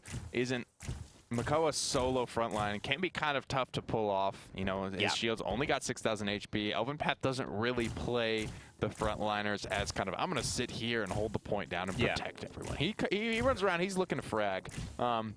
So it'll be interesting to see how District 69 operates, given that Perdo will be on Shaolin, Chip on Eevee, Elvin on Makoa, and Gera on Ying, and Bugsy on Drogos. Creatives on the side of Interlopers on Cassie, Strutzel on Ruckus, Spunky on Roxas, unbelievable on Fernando, and Skillganon on Maldamba with the Chrono selection, trying to get those abilities up that much faster. And all of a sudden, Nick, you can see Perdo, Elvin, Pat, Bugsy, they want to destroy the shields, yet Interlopers have no care in the world about the shields going on. They want to get rid of the healing that is going to be on the side of D69. And Jared, the only cauterize on District 69 is frankly just not going to be enough to shut down Skillganon's healing if he's landing those Mending Spirits every time. First Blood is going to go over to Interloper. Spunky finds Shippa. That's huge. Elvin Path, with this lineup, knew that he and his team wanted to get off a pick, and they've got clear point control. The Makoa sitting there with the Fernando. He's going to have to do this, and look at that. If they follow up on the kill, that is what's up. But Ruckus stays alive. Jared takes down Spunky, which is huge, but Creatives now in the back line. Nice dodge roll. Gets the blast shot as well. Last shot, even though the Planet is there, is able to win that duel. Not often do we see somebody face off against Shaolin's Planet and live to tell the tale. But there it is. Ooh. It looks like Creatives, he died, but just didn't die at the same time that we thought he would. Really nice combo there from Elvin Path. Shippa getting up onto the high ground. Needs to get something done. Lost the 1v1 to Spunky in the last round. Bugsy's there to punch that kill through. Now onto the Maldama. This is where things start to get hairy for Interlopers. This is a huge play by Shippa as well. They cannot control this Winter Rich right now, and she's looking to finish off the Fernando. No fear in her heart, and now the incredibly aggressive zone will begin, and that is where they excel with this type of lineup. Eevee's so good at doing that, and the objective is capture, despite Interlopers having, I think, the clear objective fight advantage in that one. I agree. I thought Interlopers had that done and dusted there. The fight was won when Interlopers was already at about 27 to 30% on the capture point there, and taking down Shippa's Eevee. Spunky winning that 1v1 against Shippa's Eevee was so clutch. You saw what he was able to do in the second team fight, so that's going to be, I think, the clear, important pickup for Interlopers. If they can take down Shippa, a lot of these fights are going to be a lot easier for them, especially looking at in the back line. Cassie won't be under pressure as much. Maldamba won't be under as much pressure here, so big pickup there from Spunky. Bugsy as well, just showcasing his masterclass on Drogos, one of the champions he's been known to love in this community for so long. And Drogos getting some new buffs in the next patch as well, some adjustments to his salvo. That'll come as good news to him, but Bugsy, he doesn't need anything except the Dragon Punch, the one-hit kill, and can you blame him? Takes down all of your HP in one swift move, and he's using those rockets as well to add damage. Nice direct hit onto the Cassie, and up in the air, Bugsy takes down Androxus. See you later, pal. And this should be just one more for the cake. I mean, it's highly telegraphed, a cursed arm there, but Spunky didn't have a lot of other choices available to him. Just rocket after rocket, you know, that's so much burst damage, eating a direct impact shot from Eevee and Drogos at the same time. It's just difficult to deal with. I'm not mad at Spunky for that play. I think he was, he kind of forced his hand a little bit. That's the only answer he potentially would have had. But unfortunately, it did take the accursed arm charge, so he will not have that going into this round. D69 going to be a little bit ahead in terms of the net worth here. Record 2's online pair. Doa likes to go into the Haven here, so he doesn't get blasted by Spunky or Creatives. He can win that 1v1 a little bit more easily here. A nice little split between Haven and Blast Shields coming out from Interlopers. Unbelievable, the only one not going for a defensive option just yet. I like Master Riding on Strutzel and Unbelievable here. It tells me they're both just going to get to the point, or they're both looking to flank. I'm not exactly sure which one is it. I would assume they have the point advantage. Probably. Let's just make sure that we get there and faster than we need to. But there's Unbelievable on the upper ledge. Very surprising to me. And Androxus is the one who finds himself in the center of the battlefield. Bugsy looking to land one more of those clutch mid-air rockets, which is not easy to do. And there, finally, Unbelievable goes to the point, but not at his own need. He gets taken down, and now he's going to find actually the kill on Perdo, which is fantastic for him. A huge Ancient Rage from Elvin Path, and Shippa will help to clean up this entire fight. He does actually go down. They find their way through all 10,000 of that HP. Spunky bringing 2 down with him, but Jera able to come out on top of that in the end. That was a huge Ice Storm runner with the little bicycle emote there. Elvin Path actually hooked a 3rd kill back into the Ice Storm, so a huge counterplay.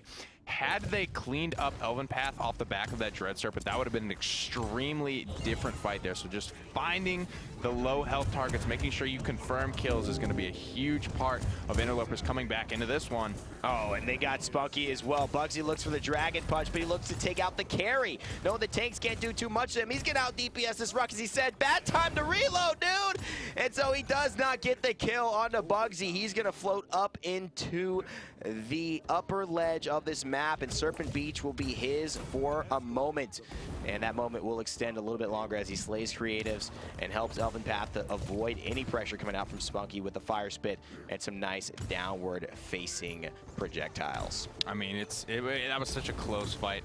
I really think Elven Path staying alive, coming back in with the Ancient Rage, buying a lot of time and mitigation was the key to District 69 coming back into that one here, and now just cleaning up kills, keeping the Snowball alive. Snowball has been the name of the game here today. Every map so far has been a 4-0. And there's just no execution, unfortunately, of these plans that these teams are having, but I do love the way that they're making these kind of decisions to say, let's grab Master Riding, let's do something with a synergy approach to be able to figure this out. But look at the record too coming from Makoa. Even he's losing the trade. Doing 1,600 damage to Ruckus, but he will lose the trade the farther and farther that gets as Makoa's drop-off starts to take off, and Ruckus, of course, keeps just doing that constant strong DPS. And Spunky was narrowly, it was interesting, he had the hook available to him that guaranteed could have cleaned Spunky up, but it looks like he just let him go, maybe thinking that his team, he had confidence in his team to clean that up. Spunky doesn't die, goes on to kill 2 members of District 69. This puts Elven Path way out of position.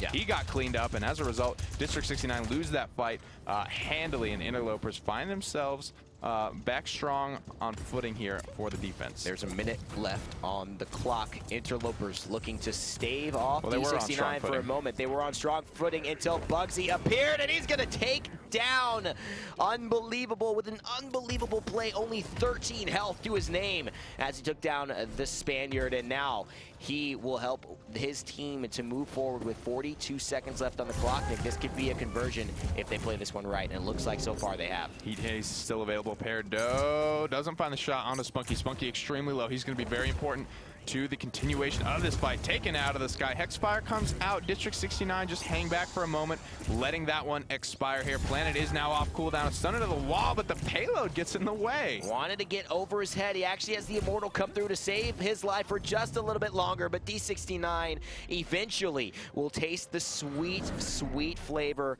of victory. And against Interlopers, nonetheless, 2-0 goes the score.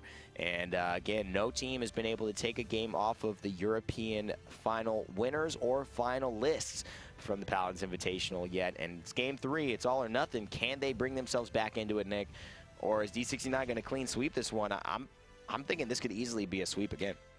Yeah, definitely. But they're still drafting well, I think. And it's just coming down to not capitalizing on these low HP targets, letting them get away, and then coming back. Every time that happens, either way, when District 69 let Spunky escape with very low health into the backline, he got out of combat, healed up, found 2 kills, and they won a fight. Capitalizing on every single kill, every time you poke somebody out, finding the kill in the backline is so important to them not coming back to haunt you. So many fights are decided by a single shot or a single ability. And you saw that those abilities just went in the favor of D69 today. Let's take a look at the scoreboard, see exactly how that all transpired in terms of the statistics of the day. A lot of damage coming out from D69 and a lot of healing as well, but kind of matched there by Skillgan, and not really a discrepancy in healing here. But the big theme we see is just Ying playing such a big role with securing the objective and staying alive. Absolutely, and you mentioned how much cauterize we saw the Interlopers go into, and still Jera is able to beat out Maldamba's healing in this case. In District 69, they were picking up records. You know, they were punching through the shields as opposed to the anti-healing there, so not able to get as much healing done. Given that fact, it's crazy to me, Skillgan. Maybe it's just as a factor of his teammates were falling that much quicker, the fights weren't being super extended. D69 definitely in favor of poking out from range. They didn't have to put themselves in a very difficult situation there to find their kills. And we're not just seeing Peardo on Androxus either. We're seeing him on Buck. We're seeing Peardo on Shaolin. We're seeing a lot of different adjustments from this team, which I like seeing in terms of some of the variants, some of the drafting. Of course, new damage champions, new champions in general are coming out basically every couple of weeks here. So these players, despite having mastered the current champion list of gods, or of champions, excuse me, are going to really have to continue that as these new flankers, Maeve just being introduced, start to grace us in the realm. Yeah, but I think the flexibility on these top-tier rosters is why they are top-tier rosters. Burrito and District 69 have that flexibility to be able to play anything, projectile, hit scan, whatever you need to throw at them, which gives them so much space to create the draft, and the draft phase is so important in Paladins, and being able to win that because of your flexibility, because of the space that you're able to draft with is a really, really good look for these top-tier rosters. Let's take a look at the map for game number 3 between D69 and the Interlopers. It will be on Frozen Guard, so we will take our sweaters with us. I sure will. I don't do well with the extreme cold, and so we'll watch this game on one of the ice maps in Paladins, and you can expect to see a lot of the same familiar faces. They do well on this map that you just saw. And Nick, what does this kind of tell you for, potentially the last game for Interlopers, what they're going to look to grab? So Frozen Guard is a little bit more on the extremes of the spectrum in terms of the map. There's a lot of lines of sight we saw. I think most notably Abyss playing super well on this map at HRX, utilizing Grover, Kinessa, Shaolin. Those were huge pickups here. It's almost become the Timbermill-esque map because Timbermill is always banned. So this is kind of the next closest thing in terms of just sheer line of sight distance to this point. But inside of the point, it's fairly closed in. So Drogos, definitely another big contested pick here. And let's not forget about Abyss's Josh Kent playing that Eevee. He was a big reason they had all that space and those lines of sight to work with. Let's see if they could pick up a similar type lineup, go with maybe a Kinessa, but take an Eevee with them. Interlopers need something. They need a prayer. So chat, give them your energy if you want Interlopers to possibly take a game against D69. They're going to need it. And as the draft continues, it is again first pick Makoa for D69. So with 2 picks on the board here, I expect a Shaolin. Maldamba, Shaolin or Maldamba, I think has to be the answer here. I mean, Maldamba wasn't super great for them. They're going to go for the Drogos. If they play it well, this is a great takeaway. Oh, man. I mean, the fire spit in the middle of the room that you're fighting in for the objective, that does a ton of damage. You can actually jump up with the thrusters and get above everyone in that area. Yeah, and just own that zone. Yeah, very tight space to try and kill him in. He could do a lot of damage here, as you said. And that's the biggest weakness of Drogos is once he gets up into the sky, he's vulnerable to the Shaolins, the Kinessas. But the way the point is structured on Frozen Guard, it's basically like a little castle with an igloo dome type thing up top. So Drogos can just fly around in that dome, perfectly safe up in the skies to just rain down damage, heavy damage onto those frontliners. I like the takeaway from Interlopers. Cassie going to be selected as well.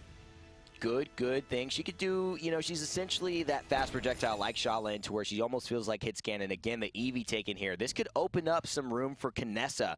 But District 69, maybe anticipating that, could grab a buck here. They still need a healer, though. Oh, and they actually grab the Kinessa here. So they actually grab the Kinessa towards Interlopers, even Bugsy's with Eevee being there. And I think that'll be Bugsy on that Kinessa. Kind of the considered counter. That's confidence. That is a lot of confidence here. So I like the pivot, though, from District 69. They see the Drogos pick up and like, all right, we can't draft into something 2-point heavy, right? Because Drogos dominates this point with Fire Spit, was just staying above it. They want to just spread this fight out, make Interlopers come to them. But Interlopers going with the Grover, taking a page out of Abyss's book. I like it. We'll have the long-range denial, I think. One long-range axe that hits Kinessa for 800 to 1100 damage, that's easy pickings for Eevee at that point. Oh, man. That's free low. And that also means that, Kinessa's going to have to be more wary. She's not going to be as aggressive onto the point looking for snipes. She's going to think more defensively at that point. Maybe it'll just make her waste some time and transport. I love this draft coming out from Interlopers. Creative on Cassie, Skilgan, and on Drogo. Spunky on Eevee, Strutzel on Grover, and Unbelievable on Fernando. Perdot on his famous Androxus. This is not something you want to mess with. Jera on Maldamba, Sheepa on Shaolin, Elven Path on Makoa, and Bugsy on Kinessa, the captain of D69, back and in action for a squad. So drafted 100% into Haven mitigated champions. District 69 has, so 4 Havens Unsurprising from Interlopers. Cauterize only on Unbelievable. Very good pickup for Fernando. 2 Master Ridings now. 1 for Elvin, 1 for Bugsy. Bugsy needs to get to his spot. He needs to be safe. Does Elvin Path stay with Bugsy, though, and provide peel? It doesn't look like that's going to be the case as he heads straight into the back line. That looks like already a wormhole attempt at Perdot. Thanks to the hook from Elvin headshots Path. is so hard. That's insane. Yeah, and from behind. And he does it so efficiently and on command after the hook is there from Elvin Path. It's perfect synergy for both of these teammates to be able to push back any attempt Interlopers had, and now without any healer, they've got no sustain, so they're going to pull themselves back away from this fight, and Perdot again will collapse off of a great hook by Elvin Path. Elvin Path just serving him on a plate to Androxus. That Perdot is blowing my mind right now. Headshots and Paladins are hard enough, but a headshot on Grover from behind, or like side behind, that's just so there's so much in the way of that. Yeah. They're like, you can't even see his head because there's so many like snow bushes and leaves in the way. That's too much bush to be able to see, man. Insane. District 69 with the first capture here, going up 1-0. Not a toe stepped on the point for Interlopers here, and it's not as if Interlopers comp is going to start to do better and better into the late game here. No. So they're going to have to figure out, this is just pure, like, they need to execute. They need to find shots on District 69 to take them out. This is the stereotypical Makoa play, right? And this is exactly what you want with your teammates. If you're going to write a guide on Makoa, you would say, after he hooks, you know, teammates follow up and just shoot that one person, and it's immediately a 4v5. That's exactly what D69 have been doing, and that is why they've been successful. If they get rid of the Makoa hooks onto the clutch targets, though, Nick, Interlopers, they may still stand a chance here. Ooh, and in a rough spot right now is Skill Ganon here. He's going to be taken down. He's got nowhere to fly. Elvin Path definitely going to win that fight 10 times out of 10. Perdot falling low. Mending Spirit's going to miss here. Going to keep Elvin Path healthy, but we're rolling here. 1:30 seconds remaining as we head under the final arch for conversion here for District 69. Unbelievable has returned to the point, but Dread Serpent is available here and picked off very early is Unbe. Great plays by Jera as well. Just constantly swiveling his head, knowing that he's got to hit the Mending Spirits, and then going right back to damage. That's what could showcase a fantastic Maldamba, but there it is, a fantastic push, a fantastic cannon at the end of that round. 2-0 again, 3 minutes only gone by, and ultimates across the board for D69 are available, and man, this is looking bad for Interlopers. Blast Shields, the name of the game for everyone except Elvin Path. Perdot with the Master Riding as well. I mean, just similar to Ice Mine's Frozen Guard is a very long way from spawn to point, from spawn to spawn here. So the Master Ridings giving you not only the opportunity to play aggressive and just get back sooner should you die here, but able to reinforce so much quicker is going to be very clutch. A life rip as well here as Interlopers are just struggling to get their cauterized ones online. I love it with Bugsy too, being able to get to that position as Kinessa so much more effectively. If you get Master Riding 1, you can actually jump over from your spawn to that ledge. Misses the hook though. This is huge. Elvin Path is unfortunately done something that really, you know, was not what his team needed there. Now this is more of an even battle. They're going to have to win this off skill, but they've got plenty of it. Perdot is going to come and get 2 takedowns. Skill Ganon and Spunky, the Eevee and Drogos respectively. And now Elvin Path, though he misses another hook, has done so much for his team in just helping to zone out and keep the pressure on. And the threat of a hook, Nick, alive. That's District 6. Elvin goes essentially 0 for 3 because that last hook didn't really do anything to clean up that kill. That guy, Unbelievable, was dead to rights at that point. And District 69 still just slaughter in that fight. Perdot and Sheepa. How's he keeping track of? Oh my God! Perdot's like, how is he keeping track of him in the air? He was sent from the heavens to play Androxus. Or was he sent from hell? I don't know. He was sent up from hell. He was a demon. A fallen angel sent from heaven and then descended into hell. It's like one of those plot lines that don't make any sense, but you're like, all right, I'll deal with it. Cool action scenes. Here goes Makoa. He's looking to find one more hook onto Fernando. There it is, the nice shot, guaranteeing the extra bonus damage, and that will do it for this push. It looks like there's really nowhere for Interlopers to hide. It almost seems like they're trying to run away from these fights, just stave off D69's aggression, but they are not stopping whatsoever. Eevee almost losing this battle between Makoa, and he's going to try and run back to safety, looking for a hook here to just stall some time and do some damage. Unbelievable on his case. Gara getting those Mending Spirits off on Elvenpath. Will it be enough here? He's going to live. Why is no one shooting Elvenpath? Why did no one just shoot him? Like, I don't know. Grover was there as well. He was fighting someone else. Just kill the tank, and then you have a chance. But they can't with that front line. And Perdo, admittedly, is just causing them so much ruckus that they just could not ignore him. That was a very Elvenpath play, right? That Dragon Punch going to land and take him down. Against Burrito, that gets punished 10 times, 11 times out of 10. That will get punished. That is a flaw, though, that I think that's a big overextension there that just didn't get punished. That headshot, though, by Perdo to take down Skill Ganon. He was running at him just like, yo, man, I think I can win this. No, never mind. It's not going to happen this time. And Perdo, he makes you think you can win it, and then all of a sudden, a couple headshots in a row changes the game. I wonder if there's going to be something that improves Androx's headshots in the future. That would be really scary to see on this man here. And there's the Headhunter. Headhunter comes out. She's looking for two. Getting it one more. Gets Grover in the head, but spring has come and will save the life of the young tree for just a moment. So the pastor, the savior of the Church of Grover. Okay, there's a miss. Will stay alive for just a moment, but not long enough to keep his team in this battle. It's just looking like the Perdo show. Jeez, Immortal will come out, canceling out most all of that accursed arm. Will be mitigated by Immortal. Does it matter? You be the judge. I mean, is Perdo gonna literally not missing shots right now? Wow, this is a show. This is an absolute show right now. Grover gonna try to do what he can. And that's the Perdo show. Who else but Perdo? District 69 take it 3-0. Don't drop a point. I think all sub-10 win dominant, just as Burrito here. So not much to be anticipated on. What's right in there, champ? Perdo's good. Good. That's caster note right there. Good. District 69. Bring that. These are his notes. Again. Bugsy. Perdo is good. Kills. Synergy stats. It's pretty good. That's how I do it, man. That's notes. So speaking of stats, though, Bugsy getting a lot done. I think with the Kinessa, we didn't call his name out a lot, but we saw when we flipped to him, farming damage there. We'll see just how much as we head over to the scoreboard here. And that's the name of the game for Kinessa. She was under zero pressure this whole game, despite the Eevee being on team. Only one death, 37,000 damage, but Perdo getting it done, 51,000 for that Androxus. That's a really good play, and just as I was kind of commenting as well on Jera's excellent performance and kind of multitasking, doing damage and healing, he actually comes in with a kind of rare under 10k damage, although it was admittedly they won the game so fast. He was on the point, just like they won the game so fast. You're right. You're right. I mean, he was healing from afar. 52,000 healing is incredible, and 193 objective time. I mean, that's been the case of these games. Really, it's been the healers that have been just sitting on the point that they haven't had a chance to deal with. Nobody got close enough to Jera for him to do any damage. You saw Perdo and Elvenpath in the base, just zoning out, taking fights 2v5, staying alive by some miracle. Elvenpath got out of there alive, but just dominant performance all the way through here. But the title fight is going to happen again. District 69 and Burrito. Nothing has changed just yet. We will see these two juggernauts clashing again in the finals here in week 1 of the Paladins Open Qualifiers. And here's the brackets if you want to just see exactly how it all turned out today, and you could see only one non-sweep in the round of 16 today.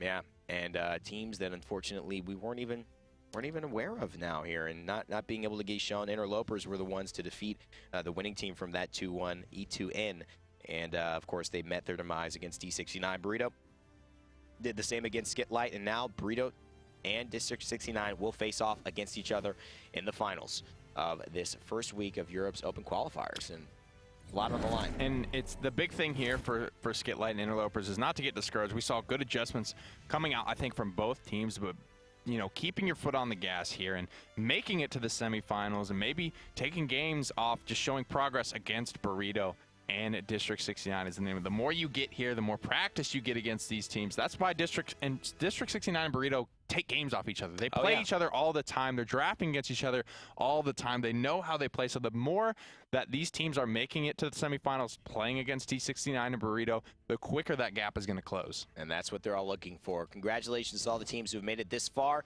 It's time for the Juggernauts of EU to face off against each other and see which one will take home today's prize. We know Burrito got the better end of that stick last time, but now seems like D69 have a chance with their captain in their squad ready to play to avenge that loss. Don't go anywhere. We'll be right back with the finals. Burrito versus D69 coming at you.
This should be good game on Pal. Oh, sorry, guys. I was just taking I was taking some very important caster notes myself here. My name is Rain Day. This is High Res Pretty Hair. I'll put this aside. There's important stuff in here, though. And we're ready to go for the finals. It's important that we are all ready for what is about to happen. It's a rematch of the Paladins Invitational. And this is not stuff that we get to see all the time. At least we haven't for the last month, and now we're back in the action. And these two teams have climbed their way to the top. Burrito Esports versus D69 coming up at you real soon. Yep, for those of you that are new to the scene and whole, these two teams have been at the top for as long as the scene has existed, basically, since about a little under a year ago, I would say. They have been clashing, back and forth in the finals. These two, no other team has been in the finals of the European scene as long as these two have been around. So you guys are in for a treat. These were the finalists at HRX. The games went all the way, the distance, to 7 of 7 in that only best of 7 Paladins has ever seen. So you're going to be in for a treat, long story short. I wanted to sing something right there, man, but I didn't. When you're talking about going the distance, I couldn't do it. I didn't want to interrupt you. Let's go to the maps and see where the first game will be played, and also exactly what will be banned. So Stone Keep actually banned by Burrito. They don't want anything that they maybe haven't had enough time to practice against coming out at them with that map. And Ice Mines, again, everyone just saying, let's just get rid of that one for now and move on to better and brighter things. And Jaguar Falls will be the first selection. Haven't actually seen that come up today. Just for the record, you can interrupt me with a Disney song whenever you want. Listen, man, that's just part of our relationship. I didn't know we were at that level. Kappa to be honest. Jaguar Falls, the selection here. Drogos gonna be. I am on my way. I ain't even mad. I can go the distance. I don't know the rest of the thing. That's all you need to know, man. Jaguar Falls. Copyright. 50 emails. Closed in. Those are the buzzwords here. Closed in, a lot of line of sight breaks. Drogos going to be highly contested between these two teams. I think, in general, wasn't really the case at HRX, but that with Bugsy back, that's definitely the way it's going to be. Absolutely. Let's head to the draft and see who will be the person that is first picked. And not a person, a champion, Burrito. Of course. Will it be Makoa? Yeah. Will it be someone else? Burrito? Makoa first pick. Yep, for sure. So prioritize between these two teams. Always so for Burrito, and pretty much the same for D69. But how did D69 answer? Burrito, when the draft came out in Paladins, that's when Burrito started to pull away from D69 a little bit, I feel. When it was back when there was mirror matches allowed to be had, it was much closer. Yeah. They would trade wins back and forth. But since the draft has come out, I don't think Burrito has dropped a set to D69. I mean, that says a lot because, I think Burrito, they lend themselves to being this incredible mastermind, especially with Bird, who's so a veteran in Smite and now in Paladins. And D69, I mean, you look at Purdue and what he did in that game. I mean, they've just got such incredible talent that even without as good of prowess in terms of drafting, can still compete tournament and tournament out with these guys. Definitely Drogos and Maldamba the selection, so taking that away from Bugsy. Lazy will probably be on it because I assume Maldamba will be played by Bird Shippa. Going to get his Eevee, however. So if they don't take Androxus here, I expect Burrito to take Androxus because just being able to be in the air away from Eevee, always a good look. Cassie as well, struggling a little bit more often than not to hit those airborne targets. Ruckus will be one of 2 selections, probably to be played by Bonker. So the question here is what does Lemonade play with Shaolin and Cassie gone? Well, we did see the Lemonade, obviously, I think impressive in terms of his ability to aim. So I wouldn't be surprised if he was on the Ruckus. But, we may see that, he does tend towards something else that we're not really familiar with. These are the questions that have to be answered now that he's on the squad. I think with the Grok pick, I think you're right. Bonker will probably be on the Grok because we saw him on that earlier, and Lemonade probably on the Ruckus. But Burrito going for the double frontliner, double support, and the Drogos just being on their team. The Drogos is fine in most scenarios, but but just not letting District 69 have the Drogos against double frontliner and double support is kind of why they picked that up. Lemonade will be on the Grok, Bonker will be on the Ruckus, Lazy on the Drogos, Thiel on Makoa, and Bird on Maldamba. Jera on the side of D69 will be on Ying, Perdo on the Shaolin, Elven Path on Fernando, Sheepa on Eevee, and Bugsy on Cassie. And this is a battle between gods, or godlike men in the Paladins esports scene, and it is about to begin. Game 1 of this finals for the Paladins Open Qualifiers, Week 1, Burrito versus D69, and with the starts, few rockets lay down into the back line, and Lazy gets the first damage of the game. It's not enough to get any kills yet, and in fact, he is the one who is under the pressure now, getting healed up so effectively by Lemonade and Maldamba. Look at the adjustment from Burrito, though. They fall back immediately to protect Lazy. Both supports get in the way.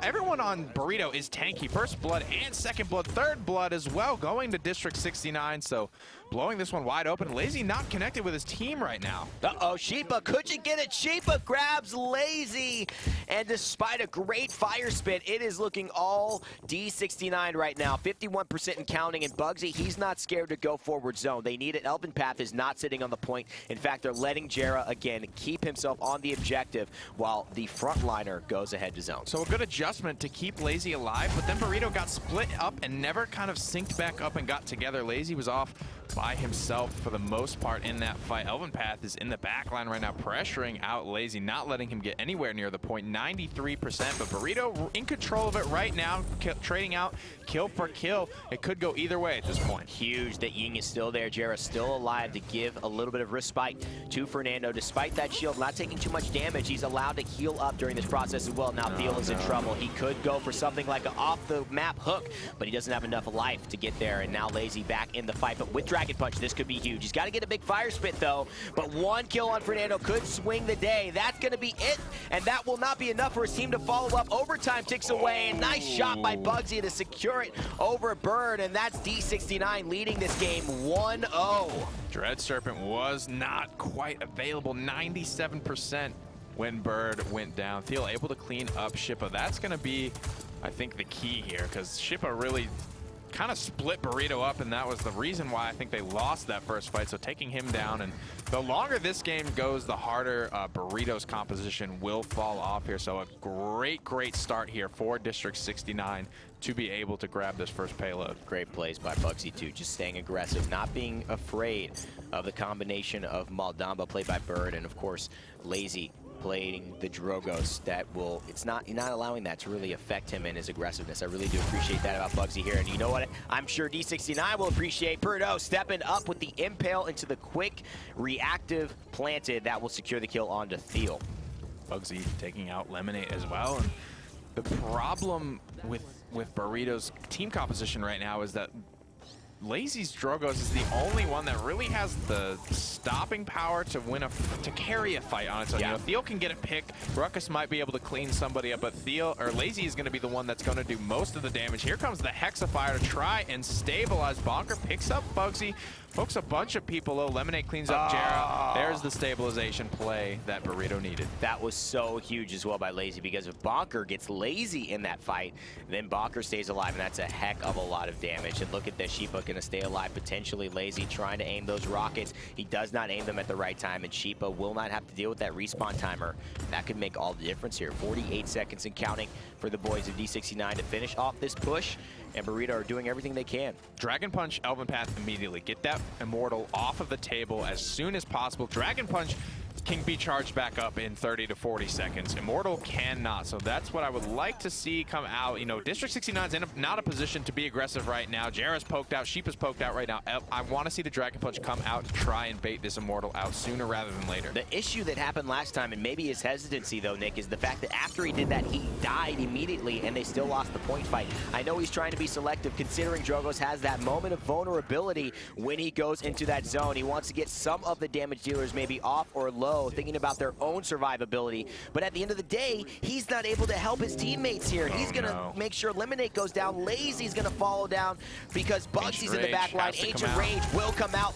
Landed not in the best spot to deal with the Ruckus, and actually Ruckus will have a little bit of an advantage, and that is a huge play coming out from Burrito. Dread Serpent trying to stabilize things here. We are in overtime, trading out kill for kill. Bugsy going big right now. Lemonade comes out with the Tempest, but gets taken out immediately. Lazy needs to win this straight. Triple kill for Bugsy. Take my Drogos and I'll pin you to the wall with Cassie. Bugsy is on a tear right now, rolling around this fight, allowed to just free fire the whole time. Oh, you got to do it. Oh my God.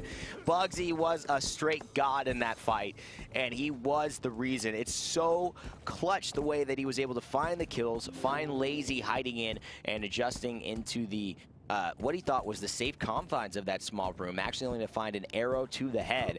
And of course, even picking up that second kill in that, taking down Grok when he was in his Tempest, not letting that third, I believe, tick of healing go off for his teammates, which could have meant all the difference. Another 500. Cassie, you know, maybe has to two-shot those people instead of one shot.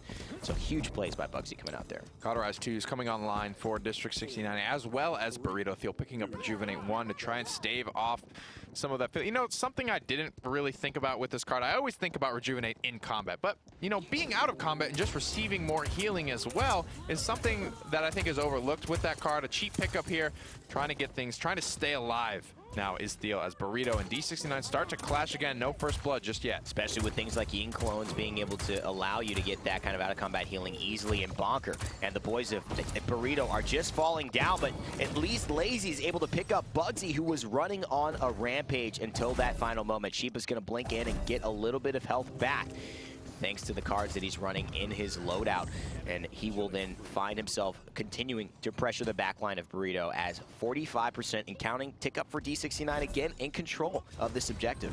And the reason I say that Burrito's composition falls off later is these two healers aren't going to be healing as much with Cauterize. These shields are not going to be holding as long. Here comes the Ice Storm, but the Hexafire takes down Sheepa almost immediately. There's a long cast animation where Eevee is vulnerable, so a nice response from Bonker to take him out. And on the left-hand side, there is a flank. Does Purdo see it? And he cannot yet. Bonker and Lazy now getting 2 kills, but that's huge from Bugsy. This is what the captain brings to the squad. The Serpent was actually almost at the maximum radius, so Bugsy gets out a little sooner than he should have had it been happening in the center, but Lemonade slays Bugsy thanks to the pressure from Grok. He missed the final dodge roll shot there to get the incitement reset on the cooldown, and Lemonade able to push forward, take him out here, but giving up that 2-0 conversion is not going to be good for Burrito here. We are in overtime. Burrito trying to take out the rest of the member from District 69 on the back foot right now. It looks like Burrito will hold control for the time being. Oh, Sheepa goes down. That is huge, but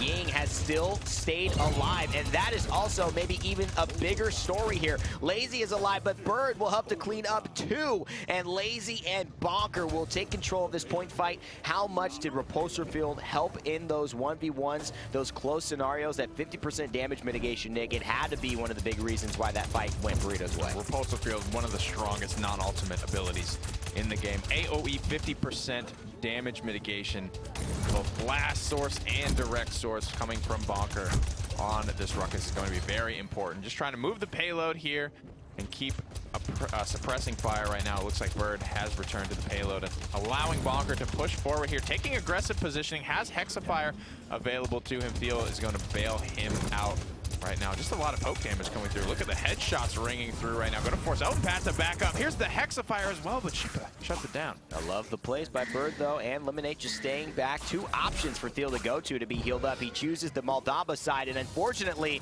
unlike Robert Frost, that was not the decision that was made the wisest. And you know what? Look, there's a nice... That was a Cutie-esque noodle. I mean, it was a beautiful noodle in the air. Lazy goes down, unfortunately, to Jera, and despite those great plays coming out from Moldamba, Burrito will have to pull back. And because they lost their frontliner, how important that is to the pacing of the game, they were just really wanting to kind of save themselves for a full-on offensive. D69 basically with every ultimate available to them. Bugsy just shy of 90%, Gera at 95. Everything except Hexafire available for Burrito here. This is where we could still see the ultimates come out, as there is a minute left in the round, so still time to get them charged back up. And also, it's a big opportunity cost to just sit on your ultimate for the rest of the round. So tough decisions for both teams to have to make here in this next fight. These decisions have to be made with pinpoint accuracy and without delay. There's so much evenness between these teams. It's really that only way to put it. They just go back and forth in so many different scenarios and with different lineups, and really it just comes down to who makes that split moment decision, who makes the call, and who acts on it. And that is all Bugsy right now, who's got himself a triple, almost quadra kill in this game and been able to save the team D69. They were punished earlier on, Nick, without him, and now he seems to be the guy that's just holding it all together. There's just so many threats on District 69. Sheepa's Eevee, Peardo's Shaolin, Bugsy's Cassie. I mean, you get one clutch pick, whereas like if District 69 take out Lazy, that is a massive chunk. Oh my God, cheeky, trying to get the pulls off the edge there, and Thiel is punished for it. Nice. But yeah, if they take out Lazy, that is, you know, shot for shot, so much of Burrito's team fight damage at that point just taken out immediately. Whereas, you know, you take out Bugsy, you still have a Shaolin and one of the best Eevees in the world to deal with here, and it's just such a struggle for Burrito to be able to win these fights. But the cauterized threes are online. Lazy with the record too. Nobody with cauterized 3 yet for District 69 here, so going to be able to get some of that healing through is Bird. It's going to come down to clutch ultimate uses everything on the board except for Hexafire and Scout. Wow, and look at that top damage as well, coming all 3 of those players you mentioned, Peardo, Bugsy, and Sheepa. Top damage above everyone else in this game, and then Lazy coming in just under Sheepa's damage. But can they stop the Cassie? Can they stop the Shaolin here? And it looks like so far, no. Look at that record damage, 2K. I know that Bugsy would love a nice disengage. He uses it, unfortunately, too early on to Eliminate. He sees the reveal. He's going to get the lifesteal. That's important. He might win this, but Eliminate goes into the ultimate, and he would not have won if he stuck around, and now Bugsy knows exactly where he is. Great anticipatory ghost walk, knowing Bugsy was still going for him, hits the totem, and now he could be in trouble here because now he's going to have a Ruckus coming forward. Nice shot by Bugsy. Misses the incitement reset, so he will not be able to dash out of this unless he gets one more. Now he can dash the lifesteal, though. Did not come into play as much as he wanted at Burrito. 97% on the point. They're just going to win this. Bonker has that cauterized 3, so it's shutting down all of that healing. 99%. Bonker falling extremely low. Does get the emitter off. In time will be healed up in a big way from that Grok Totem. Thiel standing on it as well. Hexafire still available. Overtime being queued again and again. District 69 are being forced to take this positioning on the point when they don't necessarily want to. And this is what Lemonade is doing so perfectly. I love him playing Grok. We see him on the Shaolins, but he's baiting Bugsy to take these 1v1s, which Bugsy knows he can win.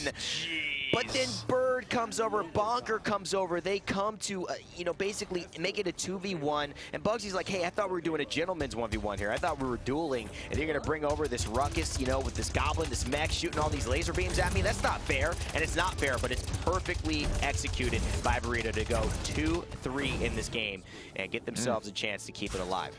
Bonker just eating 4 shots in a row from Sheepa. Will fall down there.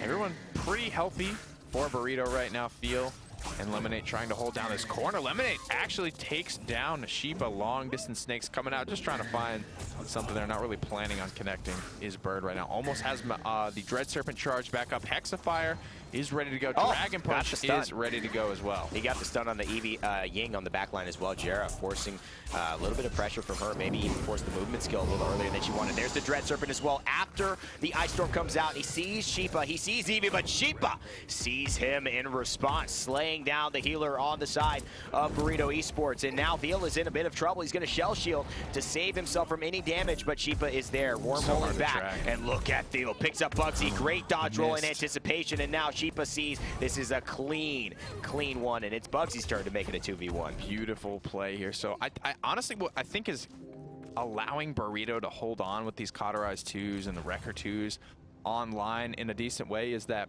their team is just so tanky. Drogos is the squishiest character on Burrito at 2,500 HP right now. And as we get towards, you know, Haven 2s and 3s and Blast Shield 2s and 3s, that's just a lot of HP to chew through. I mean, they have this lineup for a reason. And as, of course, Blast Shields, Haven not yet receiving that nerf that is coming in OB43. These players are getting the added benefits of that extra defense compiled on with the Ruckus benefits from the repulsor field. But now Ruckus is in trouble. He doesn't have an advance that can get him all the way up there. At least doesn't have it right now. And they cannot allow Bugsy to be in this back line, making sure that Ruckus is just eating damage consistently. But he will get healed up thanks to those double healers. Hello, he's still there. Bugsy is just free firing into the back line. Rather, they're doing a good job pushing him back. But they do get the split up burrito, making me eat my words. They do ignore Bugsy in the back line, and District 69 not fighting as one. They give up the conversion late into the game, 3-3. They had the Makoa shield, they had the repulsor field, they had the emitter, and they had all the healing coming out from Lemonade and Bird, so they felt confident even though Cassie was there. That's just the tankiness coming back in. They poke Bugsy out. You know, there's no cauterize for Bugsy, so Bonker, as low as he got every single time, he has Rejuvenate 3 on the table, so when he's not cauterized and receiving healing, all of that 4,400 HP is going to be healed right back up. Ruckus is extremely tanky. Bugsy just got to, you know, as frustrated as he may be, has to do it all over again. This is nuts. 30% more healing on Maldamba, 30% it's so more cheap. healing Rejuvenate on is a cheap card. It's only 200, 400, and 600. 1,200 total. For each level of that card, so just being able to pick that up, you know, on the nose there. Hexafire is available as these two teams start to clash. Burrito, very aggressive positioning. And there's Bonker looking to follow up with the damage as well. He finds Sheepa in the corner, and making the 2v1s is so crucial in these fights, but the Hexafire makes Ruckus feel like he's going to go it alone, but there's the Immortal. Will it outlast the damage? It won't outlast some of the normal DPS, and that's huge. At least it's focusing Ruckus away, and he actually cannot find Fernando yet. That was a huge play for Fernando to stay alive, and he is still alive. And though Bugsy takes down Lemonade, Field takes down Bugsy, and yet they've still got Sheepa, and of course, Bonker's got to heal up. Bonker to deal with. Yeah. Bonker's got to heal. Lazy, I think, just knocked somebody off the map there. Big fire spit. They're narrowly staying alive, and that's just it. That is one ability making the difference in a fight. Lazy, if he died, doesn't get that fire spit off, doesn't pull the double kill. Burrito wouldn't be in control of the point, now climbing north of 70%. So important that this aggressiveness every is shot handled. But you know what? That's not going to do it. Bugsy needed to be in this fight. They needed Sheepa in this fight as well. It's 99% on the objective. There is no tank that is going to win this one by himself. Huge misses by Lazy, but will it come back to haunt them? Doesn't really matter. They've got no presence on the point, D69. So Burrito are looking to clean this one up with a victory, coming back from 3-1 down, only to win the game 4-3. I haven't seen too many 4-3 wins with double tank, double frontliner, or double tank, double healer, excuse me. That's a comp that traditionally does fall off late game. Yeah. But I think Rejuvenate, you know, that's not a card or an item that we've seen picked up a lot. Right. And that is really, I think, what's swinging these fights. You know, when these tanks are getting out of combat, getting uncauterized for just that small window, the Grok Totem is going to be able to boost them all the way back up, and then you got to chew through another, 4,000 to 5,000 HP and a repulsor fields on top of that. I mean, it's just so much health. And they really did that tanky lineup the right way. And now, I mean, as a tank, you're your healer's best friend if you pick up Rejuvenate. It's an easy use of credits, but you just make that healing so much more effective. And let's take a look at it. Bird, 134,000 healing, but Lemonade, only 22, but with 55 damage to boot. Yeah, so coming out fragging a little bit there was Lemonade, and that's kind of the nature of Grok's healing. I mean, Maldamba can heal from anywhere, so his healing is literally, I've seen Bird play Maldamba, the healing is always ticking. There is always a Mending Spirits on somebody. Lemonade, he has to be positioned. He can't position it aggressively as his tank. If his tanks want to fall back to him for healing, then they can, then it's beautiful, then they get it done. But, he can't be out there aggressively healing. He can be out there fragging, though. 55k damage for the healer. Nice stuff. Almost keeping up with Thiel and Ruckus. And Jer on the other side of things, not doing as much healing, but 65k damage, staying alive more than any other person in this entire game. So Jer still having a good performance on those healers. Bugsy having a great performance. You got to give it up to all of really the damage carries as well on the side of D69. It really could have gone either way for these teams, but it just turns out that the tankiness and the sustain and the lack of those cauterize is making enough of a difference, and especially the lack of damage with the Haven 3s coming out, just going all the way towards Burrito. Yeah, Burrito, that was great execution. I think to be able to pull that composition off in that late game scenario is very impressive to me, and District 69 played very well. Just wasn't able to quite get that done. But that's, you know, it could have gone so differently. You know, Lazy doesn't hit that double kill with the fire spit. I think District 69 easily take game number 1 in that scenario. And it could have gone a lot of different ways. There were a lot of moments, right, where that all happened. And, you know, Bugsy kind of got baited himself thinking, oh, I'm in the back line. I'm just getting kill. I could get a kill easily, but didn't realize how tanky they were. Didn't realize the Rejuvenate 3s were on. And he split up with his team, and they don't have enough frontal pressure to deal with him, to deal with the aggressiveness by Burrito, and they just get the 2-0 push. So that was huge. Frog Isle, that will be where we find ourselves next game. And, Nick, you think any Torvald here? I don't know. I don't think so. I don't think so. Unfortunately, with these two guys aren't looking to give up any games against each other. Burrito, you know, you've seen how close game number 1 was already. That, despite being 4-3, that felt really fast because there was 2 conversions, 2 2-0s. That conversion in round 3, I believe it was, with that District 69 gave up. That was insane. That was the big, I think, turning point for District 69. Kind of caught us off guard as well. But, of course, they had their plan intact, and it ended up being a very successful one at that. They get the victory, go 3-3 to tie it up, and win the last point 4-3. That's such a Burrito in District 69 game. I mean, you can't look at the scoreboard for a reason, bro. You can't look at the draft, and you can't point out any weaknesses or flaws. It's just so close. Like literally one shot or one ability. I want to say that fire spit, if that didn't get the double kill, I think District 69, that is how close these games between these 2 teams are. And we are good for the champion draft for game number 2. We'll have to see who gets what, because with D69 and Burrito, pretty much everyone can play everything on these 2 rosters, and that's what makes them so fun to watch. They will be looking to get the advantage any way they can, especially in the draft. Makoa's been the first pick, and so we will see that again, but this time on the side of D69. So Elvin Path will be on his turtle that he loves so much, and Burrito will now have to adjust. A game without Makoa, it's going to be something different for them. Theo probably going to be on the Fernando. He's comfortable on it, plays it very well. Burrito still with a pick on the table. Is it going to be Maldamba, who carried a lot of weight, but it will be the Drogos because I think Burrito, D69 do like to pick up double frontliner. I think we can expect the Ruckus pick from D69 and Drogos, just a solid answer to that. A lot of counter picks now. I mean, Maldamba taken away. I mean, this is almost looking like Burrito's lineup from D69. I mean, next thing you know, they'll grab they've got a Shaolin, but of course, you know, that was what Perdot had a lot of success on last game, and so they'll continue those winning ways. Sheepa now, no Eevee potentially, as Burrito could easily snag that away here on Frog Isle. Yeah. Some very good aggressive backline pressure she could provide, and sometimes that's the problem in Frog Isle. You can't go through those open spaces without just getting poked out, so Eevee could really help to solve that issue. Cassie is the selection. Bugsy played it extremely well, but so many people on Burrito can play that Ying. Going to be taken. I don't. They'd rather take it early. Maybe Burrito are worried that D69 run double frontliner, double healer against them and steal the Ying away, and that really puts them in a tough spot. So that is the safest pick in this situation. Then you got to heal with Pip. They have to take Eevee here, I think, because Burrito would definitely steal that one away. Oh, yeah. You know, picking up Eevee Kinessa for the last 2 picks. That was the problem, though. Burrito got a little bit of a different situation here because now, you know, they really allowed that free Kinessa Eevee to come through. And great drafting from D69, though, because Burrito, they don't have a flanker.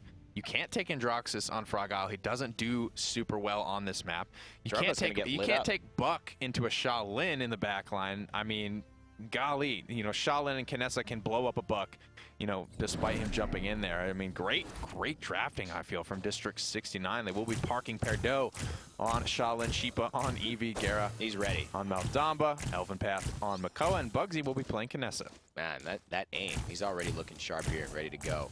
And, of course, Bugsy is going to be on that Kinessa. And who's going to stop him? We'll see. Burrito's got Eliminate on Cassie. Bonker on the Grok Thiel on Fernando, Lazy on Drogos, and Bird on Ying, looking to finish things off, round out the squad as they head into this match. A couple of Havens picked up for them, and Cauterize as well for the side of Burrito, whereas morale boost coming out for Jera, looking to get that ultimate Dread Serpent online as fast as possible. Yep, not a lot of wrecker pressure coming out, though, from D69. I think the best way to get to this Kinessa and this Shaolin is for Thiel and for them to just go full aggro and punch through this front line, head straight into their face. Thiel likes to play it in their face. He's going to get hooked out into Planet, but Thiel's able to charge away at about 30% HP.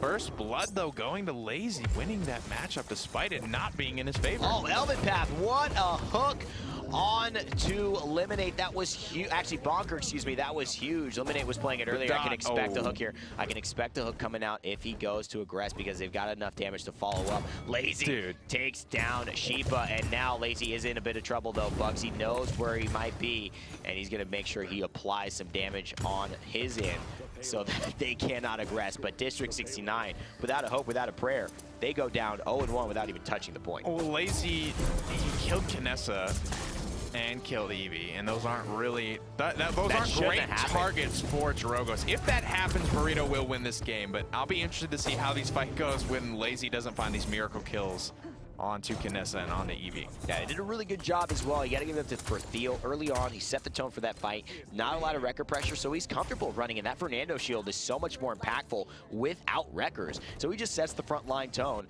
Meanwhile, he has his healer go to the back line and just sit on the point, and already the pressure's on D69. So Kinessa can't really get in there, and Sheepa falls low and gets taken down by Lazy. So now it is up to Burrito to continue this push. Bugsy's got to be more aware. Doing a fantastic job of this, just picking off Kinessa.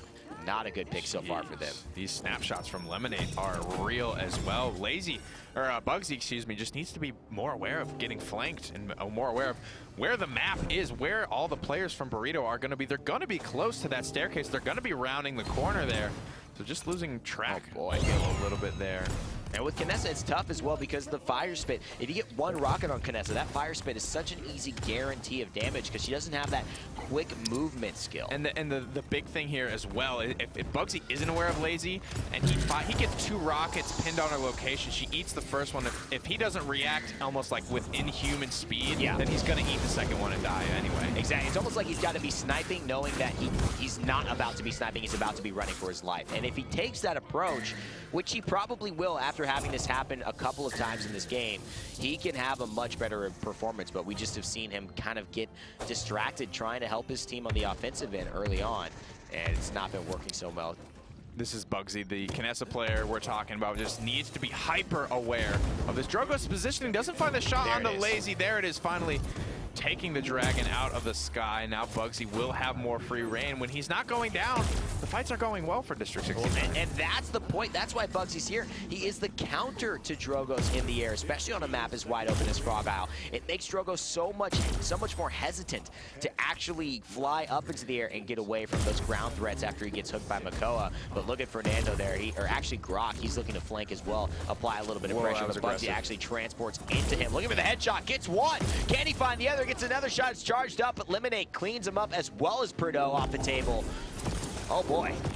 A lot riding on Shippa, being able to convert these kills here, but Lemonade is in the back line right now, only 1,000 health.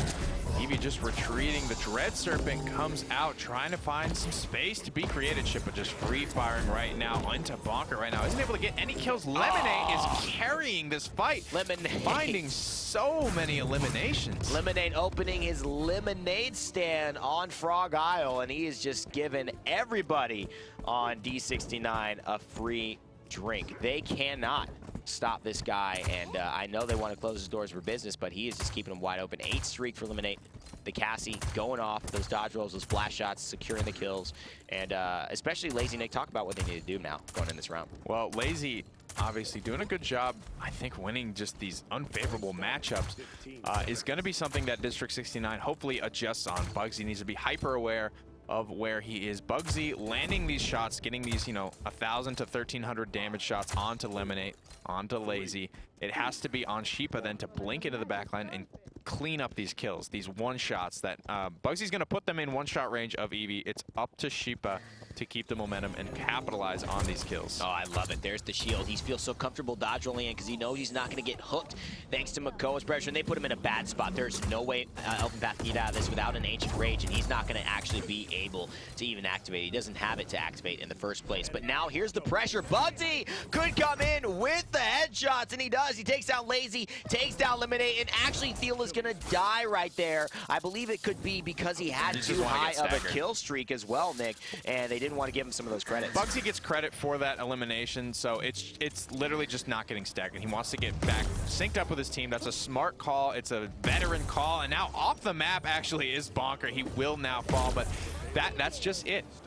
Lazy doesn't get the kill onto Sheepa and onto Bugsy that time. Bugsy wins the trade, and District 69 takes the fight very easily after that. We've seen this happen so many times between these teams. You cannot stay alive. That's how that like matchup is supposed to go. That's how it's exactly. But here's the thing too, you know, forcing the offensive pressure from Lazy and kind of allowing Knessa to just be in the back line and really have this opportunity to slay people like Bugsy's doing right now is where he wants to be. He was on the back foot this entire time. There's the burst. That's the problem, and now he's not. Now he's ready to do his thing. That's the burst. That's the adjustment there. Long range shots coming from Bugsy, putting targets low enough for Sheepa to just one-shot them, and now these fights are going all the way in favor of District 69. Beautiful, beautiful stuff. There's one shot, there's two. Oh my God. Hook out of the air. Thiel is like, this has to stop. Putting pressure onto Bugsy, just shutting down this damage. Bugsy is shredding Burrito right now. Oh my God! And that is the problem in Frog Isle. If you make one false misstep, you are exposed to the nth degree. And now, just as savage as Burrito were against D69 going forward in that final push, D69 follow back with some savagery of their own. Headshot coming out trying to finish off Lazy, but it will not happen. The 13 streak for Bugsy now, and D69 Burrito are all tied up. That's how it's going to go. A lot of credits to spend for both teams as well. So these core items are going to start to get on the line. Everything except Headhunter available in terms of ultimates from District 69. All that Burrito has is Illusory Rift, Tempest, and almost the Immortal and the Dragon Punch. In terms of ultimates though, District 69 have a lot heavier hitting ultimates. We got Dragon Punch, but that's pretty much it in terms of something that's gonna frag out and win the fight, right? Illusory Rift, Tempest not gonna get it done. Immortals is just like trying to keep everyone alive, and then a Scout.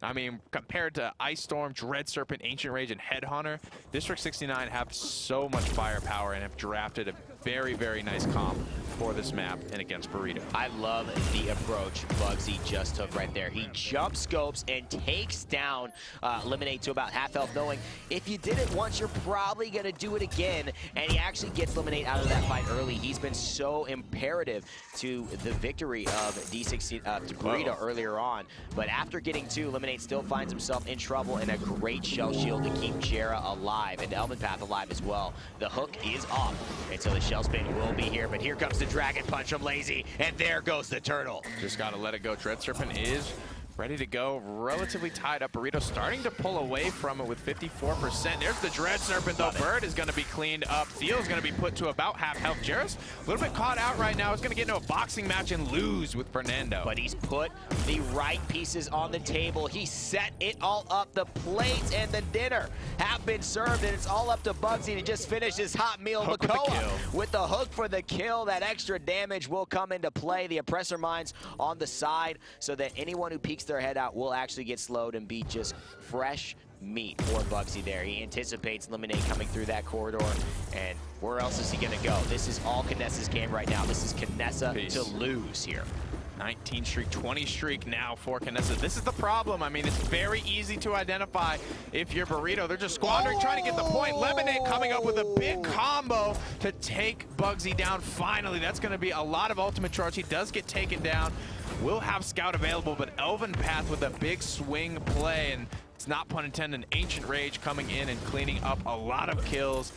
Stalling for so much time. Shield able to get off cooldown though. We are in a heck of an overtime. Oh my God, Bugsy takes down Lazy, and there is the gourd coming down. Bugsy with the double kill, but the healer goes down, and where's the point pressure? Sheepa's gotta hit this one. He's gotta take down Ying. The illusions are keeping her alive and body blocking for her, but here's Steel, 99% on the objective, and nobody knows who's gonna get the victory yet, but it looks like it's all D69, except Lazy is back, and he wants to finish up, but he is gonna get finished himself. Perdo takes down Bonker, and oh boy, Elven Path cleans the deal. 3-2 goes D69. The Ancient Rage, a big swing play there for District 69. Already back to a 5 streak though. is Bugsy. They need to be able to shut him down consistently if they want to win this fight. It's very easy to identify, but it's so hard to get to him. Frog Isles, it's a wide open. It's not the biggest map, but it's so wide open that it's very difficult to find your way safely to the back line. Incredible plays by Perdo as well, using the planet with full lines of sight. He could rotate to the right, rotate to the left. He just forces that whole corridor to just take a second and then gets a kill in the process. Buys him time, buys him space, and buys him some more on his streak. He's going to get that final shot as well. Frog Isle is such a good map for Shaolin, especially on the push and on the objective fight. So he is one of those champions that you don't mention alongside Kinessa, since Bugsy's been taking all the credit for being the showstopper here. But the fact of the matter is that he has been being helped tremendously by Perdo's pressure. Definitely. There's the Ice Storm to lock down Theo. Heat Haze comes out. Dragon Punch connects. Lemonade picks up Bugsy, and the Immortal will keep him alive, but Theo will be taken down from a nice timed shot and just ripping into the backline right now. Perdo getting a lot of value out of this Heat Haze, but now will start to be collapsed on by Burrito, and he will fall. Unfortunate. I think he thought they were going to be able to clean that one up, but the Immortal bought so much time and allowed them to aggress pretty safely without knowing they were going to fall, and that just was the key there. But Lazy Man, he just went into the wrong spot, boosted at the wrong moment, and Up the Path caught him off. 2 seconds left till the next hook. Who is he going to pull, and how is that going to work? He's going to take Balker this time. A nice Ghost Walk with the token already displayed, so he will heal up even though he is immune to damage. But look at that planet, look at that Impale. That is going to do all he needs to do, and Bugsy is back alive with Perdo, and they're ready to seal the deal. Not a good start to the fight here for Burrito, giving up 3 kills for nothing as the payload starts to inch towards conversion. Lazy goes down, nice hook. Bird, the only one left alive, zipping around, dimensional linking, but can't fool Bugsy as he pins him to the wall. Big headshots coming out. Headhunter as well, looking for some damage. The Fernando shield's going to be up. Lemonade eats the big one coming out of spawn. It's poked out, and that's exactly what Kinessa's looking to do. Lemonade can't go into this fight with that low HP and just so much space created, and I really think D69 won that game in the draft. I mean, Lemonade gets a little bit of a taste of some of the big boy action there. I mean, Bugsy just says, you know, Fernando's there. I don't really care about him. I know the damage dealer that comes out is going to be the one who turns this fight or not. Gets a headshot, gets one more. Lemonade dodge rolls in, tries to get the last shot on Kinessa, and the small peek finishes her off. So that's D69 tying things up, Nick. And you said it could have gone either way, and now this game, it feels like this could have gone either way as well. I mean, what can't go either way with these teams? Who is going to be better? We'll head on over to the scoreboard I need to know. I can't tell you, man. I mean, Evie Kinessa sneaking through as the last 2 picks. Maybe a bit of an oversight there from Burrito there. Bugsy outdrafted. 96,000. Yeah, that's rare to say, but Burrito, I think, getting a little bit outdrafted here. Bugsy 96,000 damage, 7 deaths on his Kinessa. It's just not enough. 43 eliminations for him. 6 solo kills, 20 streak, just running rampant. Absolutely. That's the story of this game. Absolutely. And, you know, they just didn't have the counters to it. And you leave yourself open. And maybe this is because Burrito have been first pick this entire time. I mean, it's not like they don't know how to draft against D69. But the thing is, it's like first pick every game in your semis. And then going into the finals, your first pick, you get a good game. And then suddenly your second pick, and you slip up, you forget something, it's just not as easy to remember, and you fall and you leave those last 2 picks open to be Kinessa and Evie. I think they won't fall for it again, but it could have just been a lapse in the experience of, you know, picking second. Yeah, Bird, Eliminate, 80k damage. Lazy was 65 there, but not a lot of huge numbers dropping for Burrito there, and I think it's really just as a result of their composition there. Lazy getting picked off time and time again by that Kinessa. 16 deaths. Lazy with an actual negative slash line there. Noob. A very, very rare sight. He's a feeder. He's a dirty feeder. We are ready to head to the map draft to see where game number 3. We might be in it for the long haul today. We sure might, but if it's, I think, just making up and balancing for the semifinals we had, where both of these teams just swept through their competition. Ice Mines, that's destined to be one for the books. If these games have been any tell of both teams being evenly matched, Ice Mines should be the map that sends it to a clear 3-3 at the end, as it is so well known for being hard to push on. This is an interesting one in terms of the draft, in terms of the items that you pick. Both Burrito and District 69 are comfortable playing this because this is where A lot of underdog teams will try to take them, to try and get a game off of them, because like Evan mentioned, it does often force that 3-3 scenario here. But District 69, they played this map well against Matchpoint at HRX, and they played it well against Burrito, I think. So it's going to be coming down to the draft big time here for this game. I mean, and what you're looking at is really some of the most premier Paladins that we have available for you to see, because, you know, it was very clear at Paladins Invitational, Europe was a step ahead of North America at this point. I mean, even OCE had an amazing performance, and now North America, they've changed some rosters. We'll see them tomorrow. But EU really had shown up and shown that they know this game. They're able to execute this game at the highest level currently. And so if you're going to see anything kind of get maximized on Ice Mines, you're going to see it in this one. We're ready to head on over to the champion draft here. I think Bird and Burrito are going to be on their toes this time around. We might expect a much tighter draft here in Ice Mines. Not first pick again. Not a lot. I mean, Fernando, I think, is fine here. You know, Makoa still probably going to be the first pick selected. But Fernando does well on Ice Mines because of how clumped everything is, how small all the corridors are, and Fireball scaling. Not what it used to be, but still a good option. Yeah, we didn't talk, actually, the fact that Makoa not only has been first pick for everyone each game, but Burrito have had that each game. And not just first pick, it's that they just didn't have Makoa. They had to go with Fernando, and they just didn't have as much success with that. I mean, Ancient Rage versus Immortal. Immortal's is kind of like, I'll die a little bit less. You know, Ancient Rage is more of like, I could win this whole team fight myself, you know, at that point. It's basically Immortal, but you still get to swing for 650. Drogos, Fernando, two great pickups on Ice Mines, given how tight all the corridors are. Fire Spit, extremely effective. Fireball, extremely effective. But so is Dread Serpent. So Maldamba and Shaolin going to be the selection. Shaolin, great to tear down the shields. Maldamba just pumping out healing. There's so many ways to break line of sight around this point for Ice Mines. So Burrito have shown that they know exactly when to get out of fights to go and receive that healing with or without Rejuvenate. They know where to be positioned and when. I'm really liking Rejuvenate, man. I'm really liking that. I like cheaper items. Cheap value. Cheap items. Well, you know I've been a resilience man for a long time now. Yeah. But you know, Rejuvenate. Your time is coming. It definitely is coming. It could be the brand new. It could be the brand new Rejuvenate, just really making a big difference. That 30% extra healing from your teammates, making those healers that much more powerful and impactful in this game. Bomb King, though, definitely possible. Is it? Yeah. Yep. Here it is.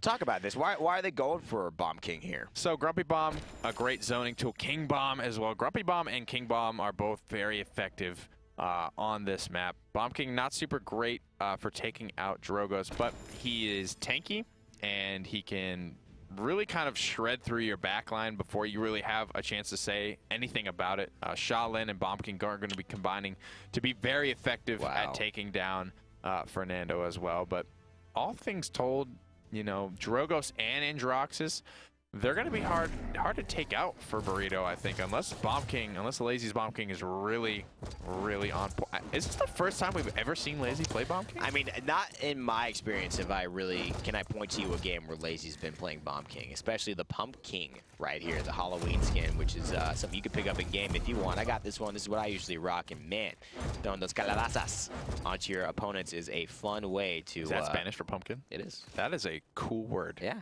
that's where I used to, roll around a lot of times, man. Calabasas. It's a great place.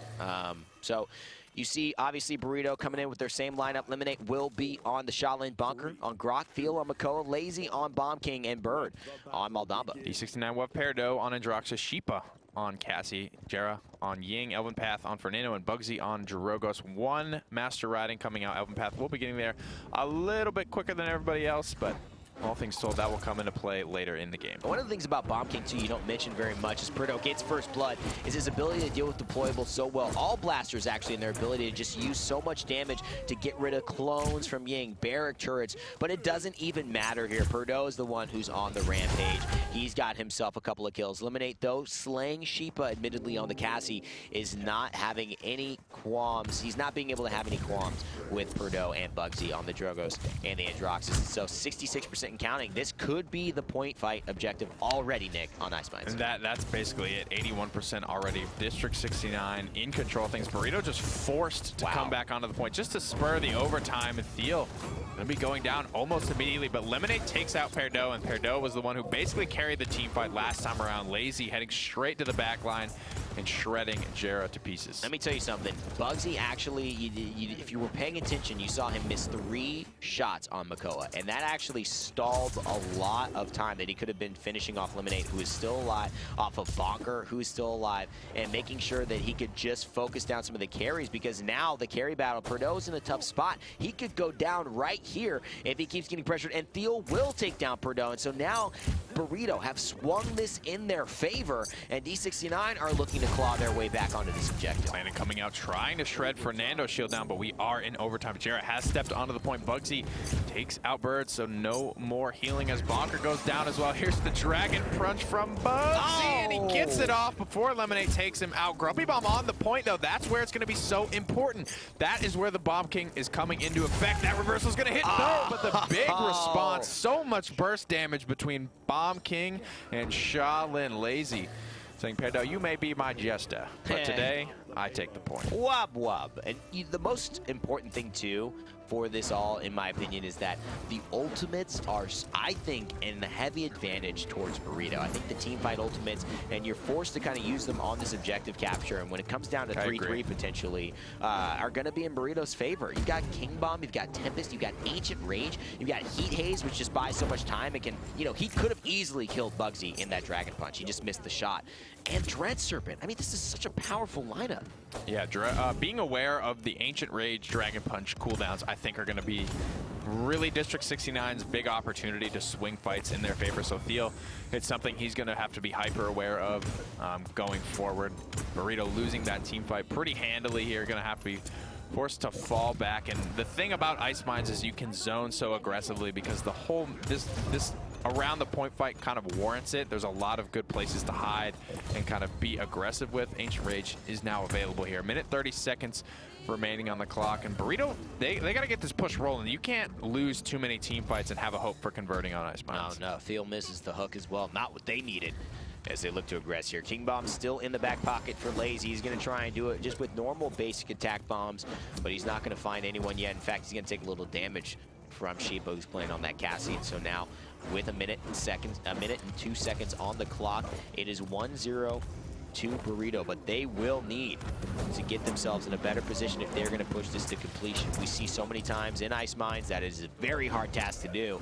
It's shaping up to be no less of an easy task today. Lazy missing a good number of shots there on the Fernando being hooked in. Maybe would have been able to pick him up had they landed, but Bonker will fall on the Grok. Burrito picking up Grok a fair amount today, and not a lot of changes to Grok that really would spur that. Doesn't Bomb King, sorry to throw you off, but just doesn't Bomb King normally have 2,500 health?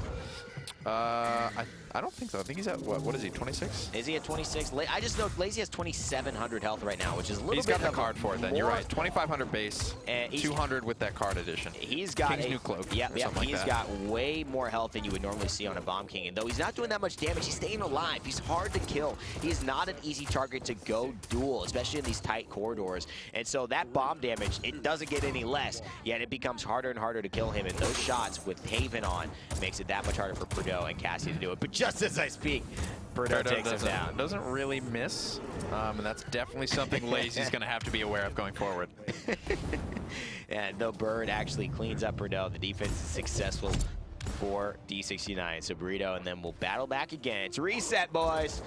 1-1, round 2. Let's see if any team can take a significant advantage. Again, I will say this, though, Nick. They've got the credit advantage from winning that capture objective. 300 each. They do. More Master Ridings coming out from District 69. You can see that credit advantage being heavily weighted there for Theo. Has all 4 items slots filled and still 380 in hand. Cauterize 1, Master Riding 1, Rejuvenate, and Haven all level 1. Lazy holding on to his 1,100 credits right now, sitting on Wrecker 1. All of the ultimates are online for every single champion, so making good use of these. And Dragon Punching Makoa straight out of the gate.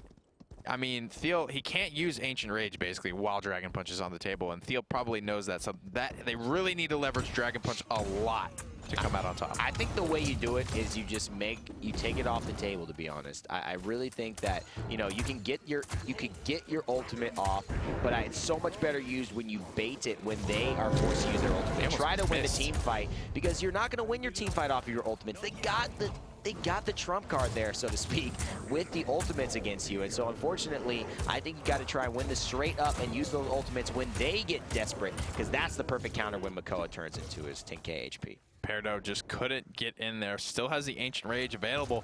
Now without Dragon Punch online, that's going to be big. Dread Serpent and Heat Haze were the only Burrito ultimates used, whereas everything from District 69 was just laid on the table, and they only were able to scrape out 48% on the point. So definitely going to be in favor of Burrito right now, as they're in control of the point, using less and getting more. 51% and counting on the objective as well for Burrito. They're looking to continue this aggression. Lazy missing all the bombs He so really far, thought he was going right. But here's King Bomb. I love it. I love this. This is going to do a lot of damage. Just using the clone, though, it seems like he maybe did get a little bit owned. Absolutely nothing from that ult. That's an NA ult if I've ever seen one, Lazy. And unfortunately, the clone, dude. For him, So unfortunately for D69, and fortunately for Burrito, that will not have any effect. In fact, it'll just space him out, and that's a good thing for them because they go up 2-1. Somebody think of a limerick in chat for Lazy in that clone, please, for me. Just I know Kevin's probably feeling the heat from that one there. Nice shot though from Lemonade to take out Peridot, and Burrito now are rolling, have gotten the payload. They already got the payload further than they did in the previous round. A lot of momentum coming out after the point fight here. 2 minutes remain on the clock, but like we mentioned, you can't lose too many team fights on Ice Mines, and it doesn't look like Lemonade's looking like he wants to do that. No, they don't want to do it at all.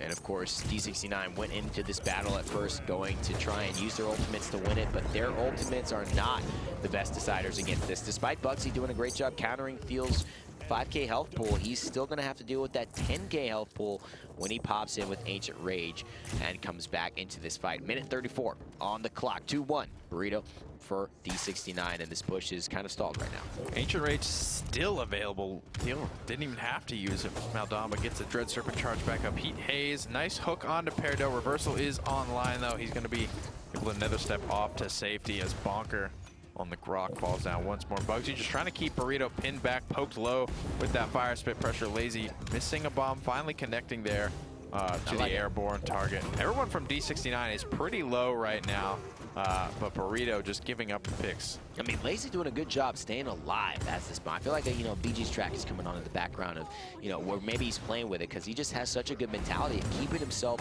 available in this fight. He may not be getting the damage off, but right then, so much damage goes on to him, and so he will finally fall despite pressuring out D69 this entire time for his team. But Thiel gets a huge pick onto Bugsy, and so the two have been battling it out against each other, fall to their respective enemy counterparts, and now that push is on for Burrito. 30 seconds left on the clock. They don't have a lot of time, but they're going to try and make everything that they've got count. Basically, Burrito cannot afford another loss if they hope to convert in this situation. It's going to be a very... this is where throws are made as well in terms of dumping a lot of ultimates and still not getting the conversion. As you can see, King Bomb is the only ultimate not available for Burrito, but it is at 95%, so one more shot will pretty much get it there. 5 seconds remain. The payload is rounded. The last corner here. Everything on the table for Burrito.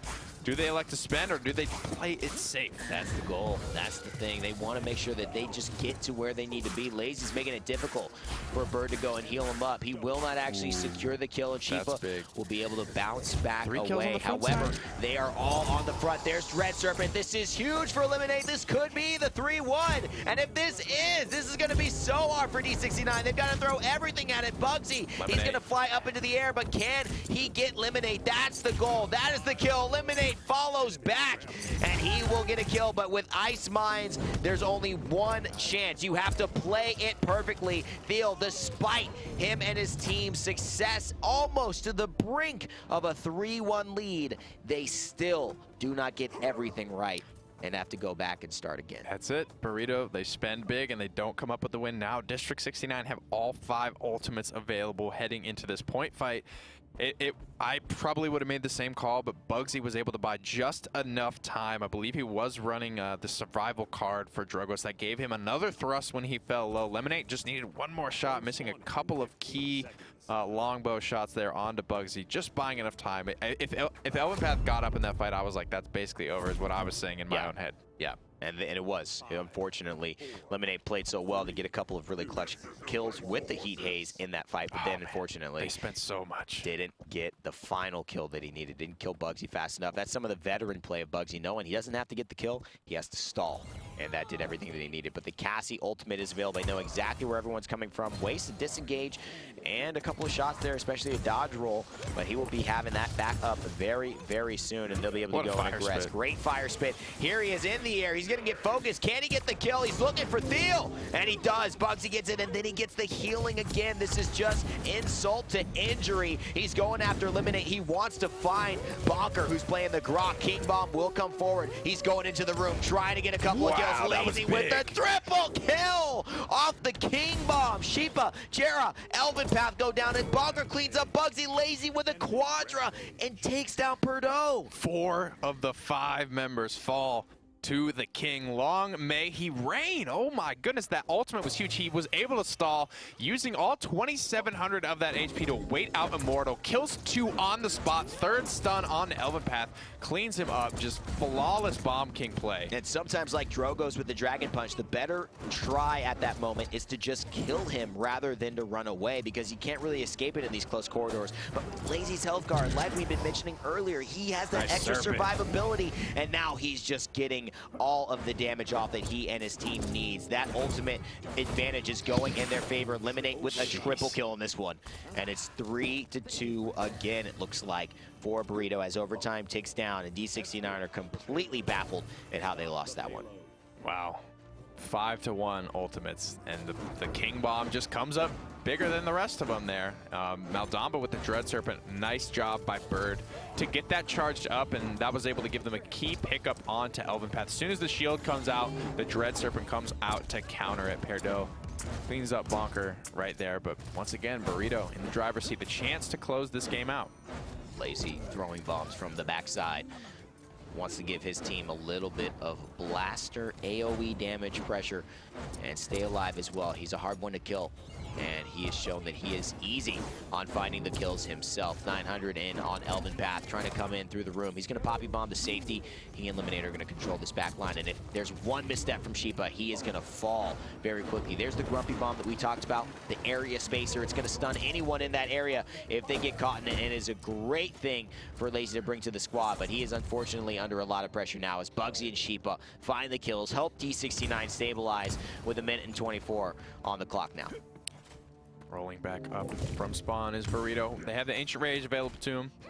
King Bomb's almost ready to go. Heat Haze almost ready to go. Tempest online. Here's the Dragon Punch on to Theo. Likely they know exactly where he is. Did not cover enough distance to escape that, but did Bugsy overextend enough? A nice fire spit. His fire spits have always been on point. I don't really know why I'm impressed at this point. Bugsy knows how to play Drogos. He's been such a fan of Drogos for the entire time the champion's been available, so he is definitely familiar with how to hit those fire spits and those mid-air rockets. He's landed so many onto Bird, and he gets the kill onto the Maldamba, and now he's looking for more blood, but he will have to stave his thirst for the moment. 36 seconds, D69 doing so far so good. Rolling back and eating a lot of poke though. Is Burrito on their way back in? Bugsy staying healthy, actually finds the pick on the Lemonade, and that's big. That will likely diffuse what could have been Burrito's final push here on Ice Buns. They're gonna be forced to fall back. Lazy goes down. That's it pretty much. So at least the decision is made for them this time. At least Burrito will go into this next round with all of their ultimates on, you know, they'll have the 5-on-5 with District 69. If they could do it with one ultimate, I sure hope that they can do it with all 5. I mean, unless we see some great like Bugsy just like accidentally presses E right now and just Dragon Punch. I know I've done that before. Oh, absolutely. Maybe that's why I'm not on D69. I don't know. That's when you hit him with the Whisper. That's Bird, though, with the Morale Boost 3, notably here on this Maldama. I think that's why he was able to get his ultimate charged up so quickly, and that to be a factor once again, despite it not being up as he left his spawn, he got it online so quickly. Rejuvenate's starting to come out for 4 members of Burrito. Lemonade does have that Nimble 3 online. Some Master Ridings, Bonker with Cauterize 3. But the name of the game isn't really sustain around these Ice Mines points. It's basically you only have to win one fight, so oftentimes you see a lot of ultimates laid kind of the groundwork almost immediately. Right. You want to go for that full wipe. You don't, you know, go halfway on these team fights. Exactly. Yeah, it's just, it's so cheap, you know, it's easy value for them, and you know, hey, this could come in the difference. You know, so many fights get decided by 100, 200 health. They're going for it here. They need to split up, but they're gonna find Theo. Unstoppable is Bugsy, and that could be all she wrote. There is 2, but the good thing about this is they have not expended any ultimates on the side of Burrito. In fact, it would be to their benefit. It would behoove them to all just die right now. Just run away. Just run away. Just run away. That's how that's going to go. You know, 10 times out of 10, Bugsy's going to be able to land the Dragon Punch on a Theo. Whoop-de-doo. But they need to come back now and get value out of the rest of their ultimates. So now Ancient Rage can come out safely, hopefully, but Bugsy already at 30%, so the time is ticking for Burrito. There's Lazy. He pulls him in. Bugsy, oh, what an immortal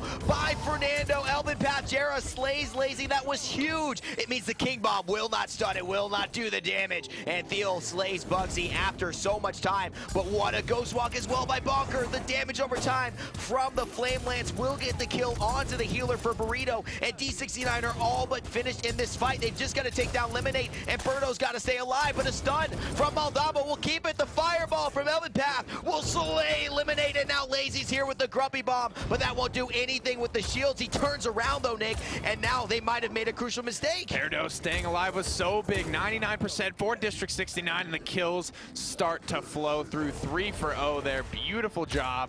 Birdo finds the stall. Elvin Path staying alive there, and staying in everyone's face was such a huge swing factor for District 69 in that final team fight. King Bomb found no value in that final team fight, and that was the difference. And what a perfect pull as well. I mean, I love the way they set it up. Bugsy, he's the target that they really want to deal with. He gets hooked by Makoa. King Bomb looks like it's a sure kill, but then the Immortal comes out. That was such a good use of Fernando's Immortal to protect his team. He was positioned in the right place. You know, Elvin Path, he loves to flank. He could have been out there flanking the back line. He was right in the center, right where that was going down. He saves his team's life, and really that is the reason that they win this game. If Bugsy goes down that early, King Bomb hits 2 or 3, game over. They got punished last time for it because Immortal wasn't used for the King Bomb when Lazy found the triple kill, and then Elvin Pet said, never again. That is exactly what I'm holding my ultimate for. He gets the value from it, and just beautiful play all around. We're going to head on over to the score screen here. Lemonade with 121,000 damage, second only to Bugsy's Drogos at 128,000. 91,000 from Sheepa as well. 110,000 healing compared to 92 and 17. Of course, Burrito picking up Grok a lot. Kind of a weird-ish pick, right? I mean, it's really good, but also they're not really using him to heal. So they're kind of using him for damage, using him for the secondary healing role, and he's providing a lot of value. I think because Bonker and Burrito are so good, they're making it work. But I don't know if they're getting the stats that they really need. I think there's a lot more damage value they could have gotten if they picked a damage dealer and been okay. They could have been really okay without that 17,000 healing, I think. And I think that is really, like you said, it's a lot of Grok healing himself. I don't know, man. The way that they're getting the value off of Grok, I'm just not seeing it right now. Yeah, I don't know that I'm totally sold on the double healer Grok. On the Grok pick either. I just, I mean, he does provide a lot of slow, I think, especially in a Ying, being able to hit that shock pulse time and time again. You know, bouncing it maybe up into the air onto the Drogos is the easiest way for Lemonade and Lazy to be able to take them out. You know, consistent slows, it's not on paper a DPS increase for your team, but just being able to confirm all those shots all the more. You know, Lemonade landing all essentially 121 shots is the easiest way to break that math down. I mean, legit, I think that Pip might have been a better selection here on Ice Mines. I mean, in those final team fights, you have so much value coming out from Evil Mojo. I mean, there's just, I think Pip could have done 17,000 healing as well, done way more damage, and that ultimate would have been much more valuable. And provided just as much, if not more, slows. Yeah. So interesting stuff. I know what they're going for. We've seen this consistently. Will they continue to do it again? We're ready for the maps to see where we'll be playing game number 4. 2-1 now is D69 after taking 2 in a row in Frozen Guard. This could be it. D69 could get the revenge they've been looking for. But hey, it's not like D69 wasn't ahead of Burrito before. Definitely in long lines of sights here. Kinessa could be a valuable pickup, so draft going to be very important. Eevee and Kinessa to be looked at. Maybe a Grover as well. I mean, Abyss did very well with their Grover on this map. It'll be interesting to see. For sure. Aren't you excited for legendary cards? I am very excited. It's going to change this game so much. You guys have no idea. It's really going to just make some of these champions so different in such a good way. You know, we're going to be talking about a lot of different things. And Evan and I have had weeks of practice, so we're going to kick all of your butts. That's with them. right. That's the best part. Like when Maeve comes out, we've been playing Maeve for 2 or 3 weeks, That's bro. That's right. We're gonna be #1 Maeve world. That's right, dude. Just for like Just 1 kidding. week. I'll probably still get blasted by Sheepa. For like 1 week, though. Yeah. No, 1 day, maybe. 1 day. 1 day. I was above Lazy on the Eevee leaderboard for 1 day. Yeah. And I will take that to my grave. Yeah, that's right. I was top 10 Eevee for like 1 week. When the back in my day, back in my day, I swear, I know. I'm good, guys. I swear. You know, the ice used to be able to blink out of ice block. Yeah, that was when we were top 10 Eevee. When she was broken. As if she's not right now. Yeah, she's fine. Yeah, she is. She's good. Frozen Guard. That's the map. We're gonna head on into the champion draft here to see what everyone likes to bring to the table here. First pick though for Burrito.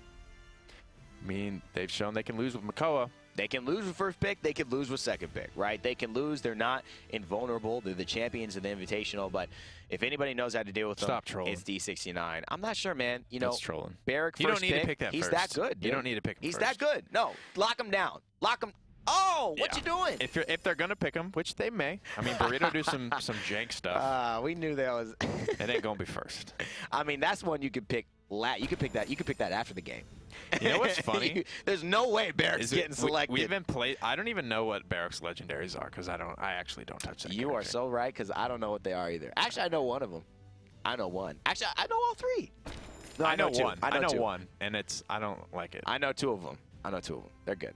No, I know 3. Yes, that one you don't like. I know that one. Yeah, I hear you. I remember. Yeah, we're teasing. We're teasing you guys. We know it all. What are they? What are they? Oh. Fernando Drogos, the response from District 69. I mean, that's if it ain't broke, really don't fix it. Drogos has been. This could be a troll too, man. Landing. We're getting just so trolled right now. You would never pick Tyra as your second, because you'll never get picked. You guys got to get better trolls.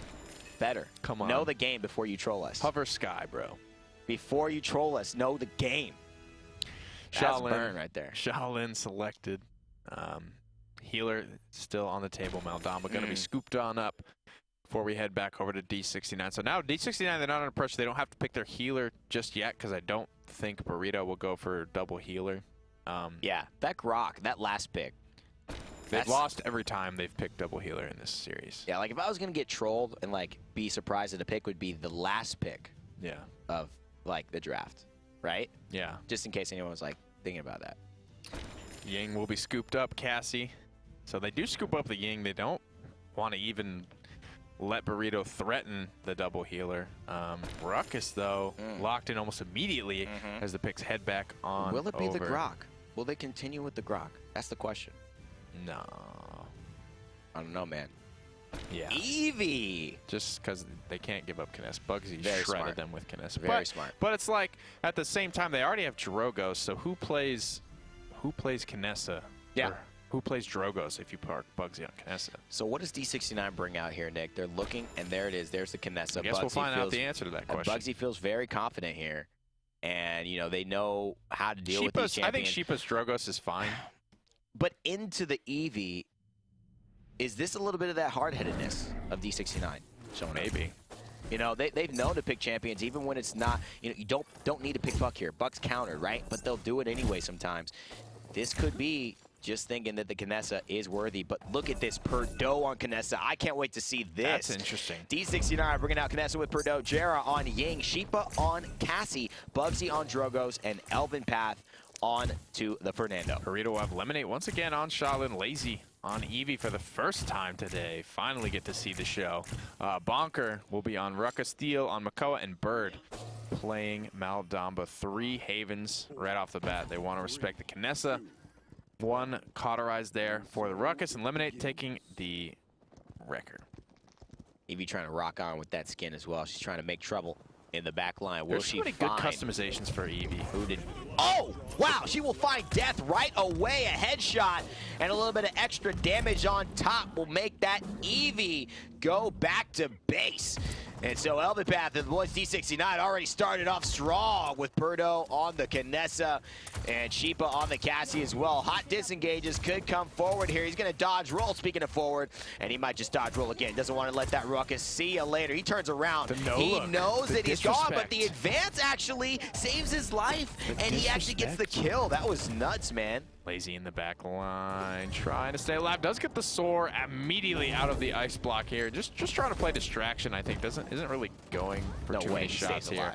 Runs out of cooldowns and runs out of health soon after, but 93% already for D69 on the capture point. Big fire spit damage coming through as well. Burrito just can't seem to keep their footing on this point. Bugsy is just having his way with them. Yeah, and they're really, really susceptible right now to all of the AoE damage. You see up in the top, there's the igloo that we were talking about Bugsy going on, but Bonker gets the kill onto Bugsy. Sheepa slays Lazy though, and so they don't have the damage that they want, but Bird is doing so much for his team, keeping Bonker alive, and with these stuns, he could really set up a lot of DPS, but there's 2 versus 1 there, but with a Maldamba healing that Ruckus, he could easily out DPS both of them. Bugsy slays Lemonade, and the objective is captured for Burrito. GG. And now the Dragon Punch just maybe to get away. Bugsy retreating, will save on 30% of that charge, but great job from Bonker not letting Elvin Path get out of combat and heal up, just continuing to stay aggressive. Bird keeping him alive the entire time, and Lazy goes down again to Perdot, so Lazy really being shut down this game. Hasn't done anything. Lazy not having a lot of success. I mean, Eevee in many ways is a counter to Kinessa in terms of the mobility, able to get to her. But when Eevee gets in trouble, poked out by maybe some other source of damage, Kinessa can really counter Eevee well because of that ice block. It could be almost a guaranteed kill when Eevee starts standing still and just is waiting for her to get out of that. And unfortunately, things have not gone Lazy's way for this Eevee right now. Sheepa and Bugsy and Perdot have had much better time of it thus far on Frozen Guard. But Burrito, they're leading the game. Things have gone well overall, despite their stats. Lazy in the backline. This is what we saw in that first engagement between Lazy and Kinessa, is Bugsy went back to babysit Perdot and keep him safe. And I think that's the adjustment, right? Because that's just so much burst damage. Good Kinessa players will find that one scope shot onto Eevee. And then if Bugsy is there to clean him up like he just did, then it's enough. Time and time again, they're finding the shutdown. Eevee is extremely squishy, and they're able to find the shots and convert the kill. Very low-key Ancient Rage by Makoa as well. He actually, Theo uses the ultimate and then dies there. And it's actually partly because Lemonade died thanks to a great shot by Perdot. So he didn't have the damage to really back up or, I think, warrant that aggressive press that he tried to do with that ultimate. So they will have 45 seconds left. And I think for Makoa, for Burrito, they're going to want to build up their ultimates again, make sure that Ancient Rage is available for the next point fight if they can, maybe get a pick off, but this is looking very, very difficult for them going into this next push. I straight up don't think Theo's going to be able to get it charged in time. He's taking a lot of damage already from Bugsy holding down that corridor. Thrusts away to safety. Lazy just finding some pop shots around the corner, but Theo backed all the way up, 25% on his ultimate with 18 seconds. No chance he gets that charged that's up. tough. That's tough because now, I mean, using that then, I mean, it's different if you have 75% and you go into the next point fight. You probably will still have it. You have a chance to.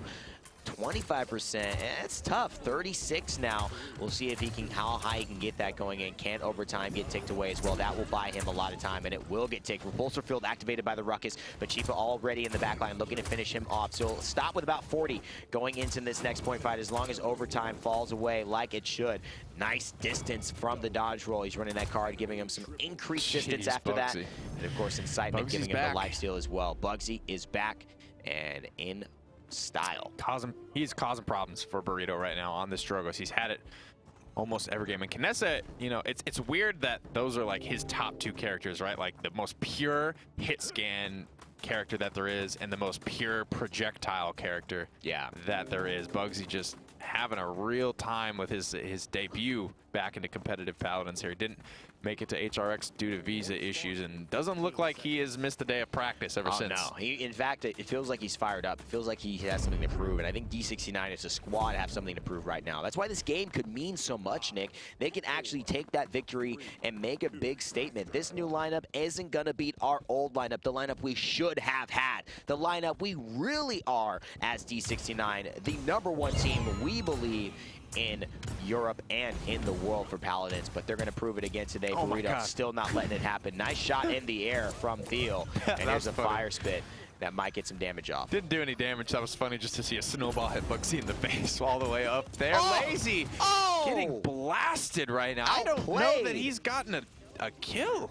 If we can, let me pull up the slash lines. I would love to see, you know, what Lazy is at right now. I feel like he's just been shut down 2 and 8.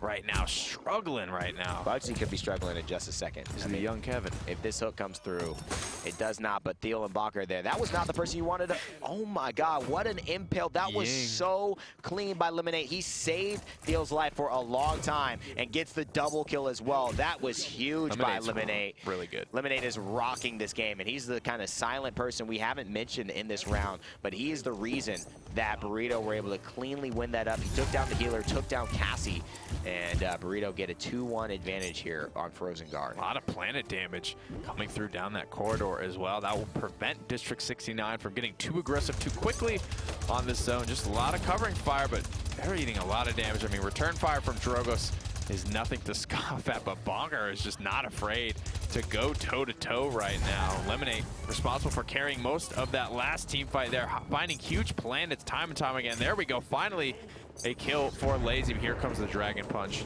Trying to pick up someone's gonna find Lemonade, but immediately cleaned up after. Dragon Punch to the booty. Bugsy takes down Lemonade. Theo actually takes down Bugsy in response. He went into a tight corridor there, and he wasn't able to get out alive, unfortunately. And so he's going to have to go back to base. But he stalled the push for now, and I think it's partly because he took down that main damage dealer. That's why Makoa's ultimate last round was wasted. Lemonade was there, but then he got taken down, and he just didn't have that presence to be as aggressive. So Lemonade seeming to be the keystone for the squad. A Dread Serpent comes out now for Bird, and they want to finish off some of these tanks because now that means 11 seconds for Fernando to get back into this fight, and Burrito are on the move. They're rolling. 1 minute remaining on the push overall. That's a good, I like the timing pop for that Dread Serpent as well, because there's plenty of time for Bird to get a charge back up. He's already back to 27%, unable to clean up the kill on a Kinessa. She transporters to safety. Heat Haze might be a good look here. Theo falling lower and lower. Planet is available to bust through that Fernando shield, but they're just going to let it ride. Unfortunately, this is where Kinessa is weakest as well. In these close points where she's got to either expose herself and get the threat of Shaolin, which is right there. Bonker and Theo helping to add on to that. This will be a conversion for Burrito. It will be 3-1 for the Paladins Invitational Championships champion winners, and they will take a commanding lead, both mentally and in reality here on Frozen Guard. I mean, a lot spent from both teams, but so I guess it's all okay in the end. But that Immortal really didn't immune a whole lot there. They didn't get any kills off of the back of it, so definitely in command of the credit lead right now is Burrito. You can see Haven 3s online for Bird and for Theo. Bonker has that cauterized 3, shutting down a lot of what Garo is going to be looking to do. Perdo heading into the life rip, just rounding out, but they are far behind in credits right now. And they need to do something big here. It's not even about the credits. They've lost all of these point captures, but it's really just about the fact that this game could be over. They could be tied going into a game 5, and I know they want to avoid that, but it's all up to Bugsy and the squad to pay better attention to eliminate and finish him off a little bit earlier. A nice flank. Great shots. What a disengage. Oh my God. Sheepa. Highlight reel. Jeez. That was nuts. In the back. Reactionary disengage after the dodge roll shot. He's going to get another one. He's feeling himself now. Nobody's going to stop Sheepa here. Blast shot going to reduce some of the healing Bird gets, and he knows he's just in the corner. Slither's available, but you know, that corridor, it's only going to hide you for a moment, and that's all he needs. So they sent Bonker on the Ruckus back to deal with the Kinessa because Lazy just wasn't getting it done. They swap Lazy target onto Sheepa and still gets taken out. I feel like that was such Kevin an might be outplay, getting though. a little bit tilted right now. I mean, that was such an outplay, though. I mean, it's not that Lazy did anything wrong. Cassie usually shouldn't be able to hit flying Eevee coming in soar at her, wiggling around right in her face from point blank. But at this point, it seems like that may be the case. And you see there the game paused by Thiel. It might have just been actually that Lazy was jumping around. It seemed like actually, you know, very interestingly, that even though Lazy was jumping around, Sheepa didn't shoot at him. So maybe there's a communication, or maybe there's just an understanding that this isn't really Lazy. Maybe he's having some connection issues, want to get back. That could be part of the reason why Sheepa's out playing so hard. That's a good excuse. That's a good excuse there.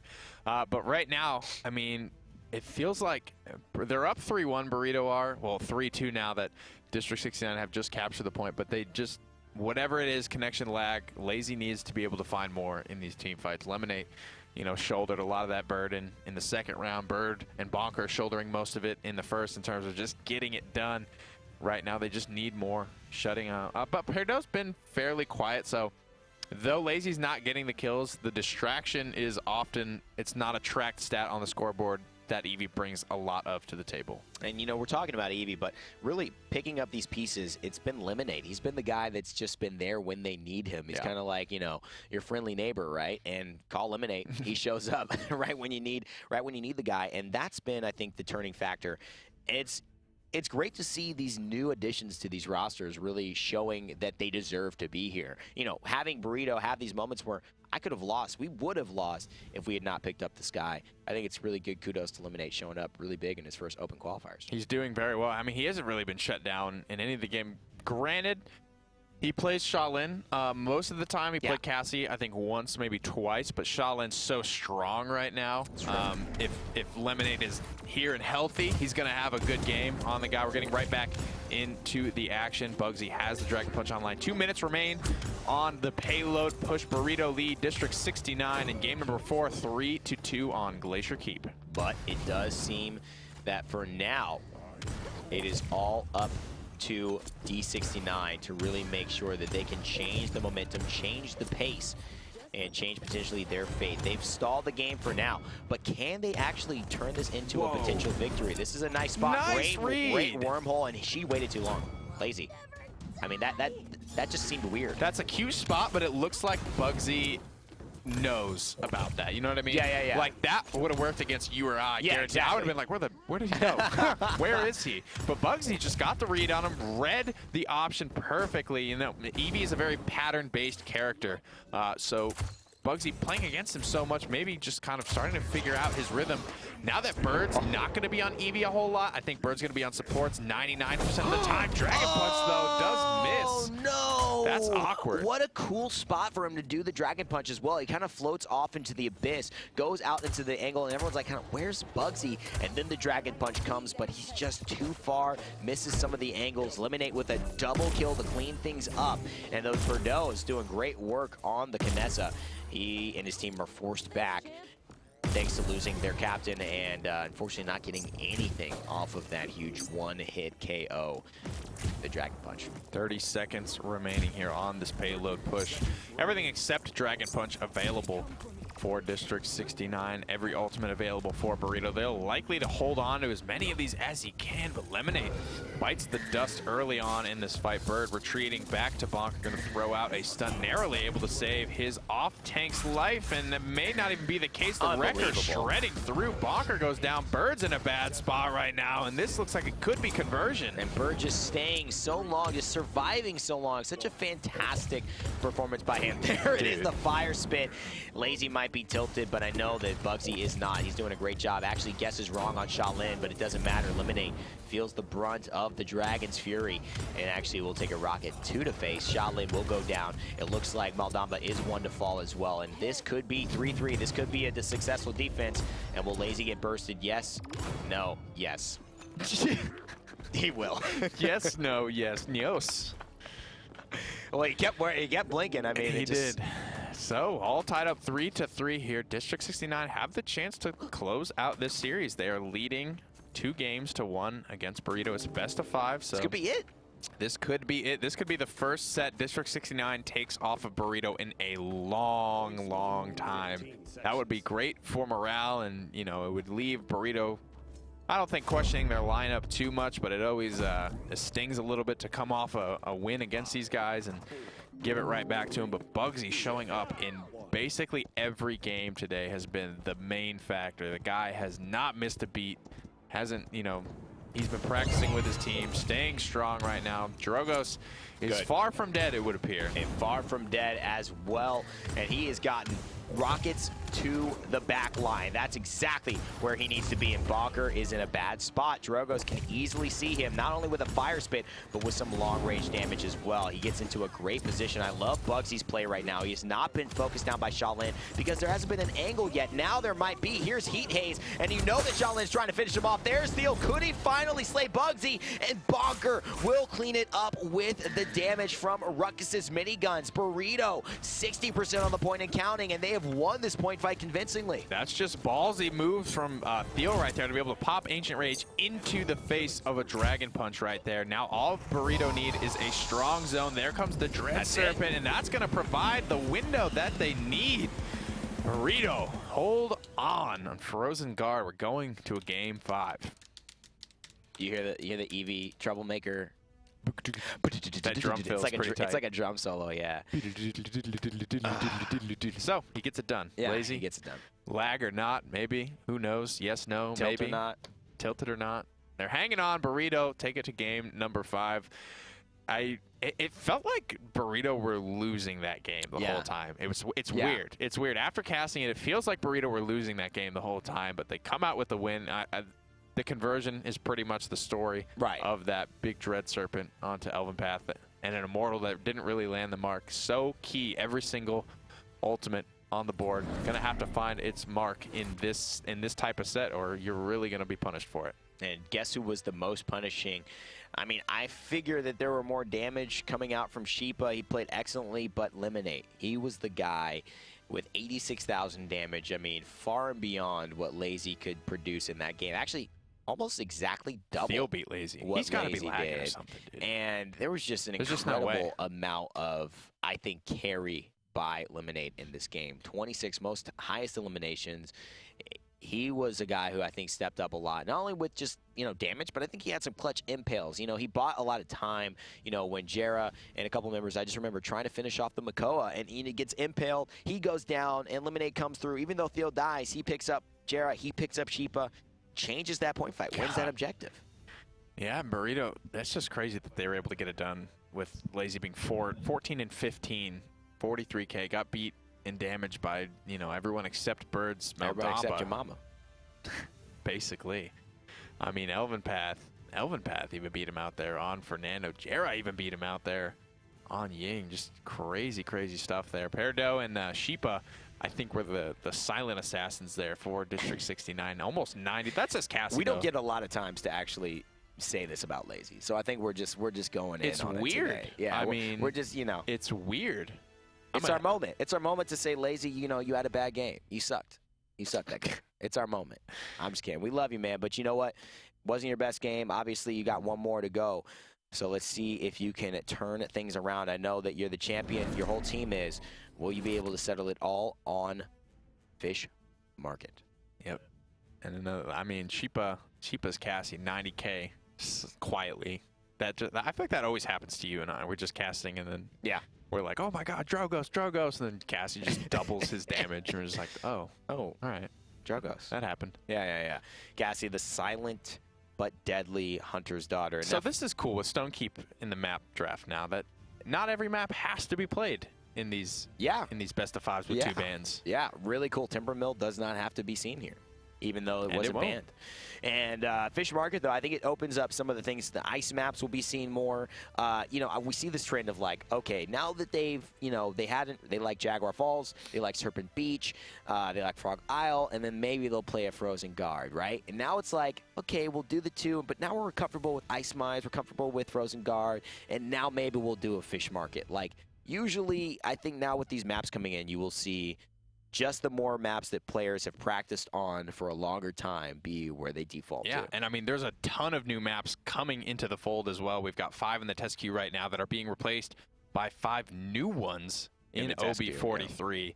So a lot's going to come into the fold. It'll be weird if Ice Mines, it's been announced that it is being redone a little bit. It's in the test queue right now, but when that becomes like the favorite map just because people are comfortable on it, will be crazy. I know it's going to be exciting. Let's head into the champion draft and see what will take place for the final game. It's a best of 5 for your finals in Europe of the Paladins Open Qualifiers. You better be excited for watching this. We are. It's Makoa getting on the first pick, and again, production's dabbing right now. It's just we got dabs in the house. It's always Makoa, they're saying. Production's back there. They're casting their picks and bans. I think it's going to be a first pick Makoa. And then it is, and they're just like, I knew it. I should cast this. Yeah. Get out of here. I love our guys, man. We got a fun team here. Burrito answer back with the Fernando and the Drogos this time. So getting Bugsy away from that. Now, what will he play if they... I mean, Kinessa is fine on this map. Definitely okay. Yeah.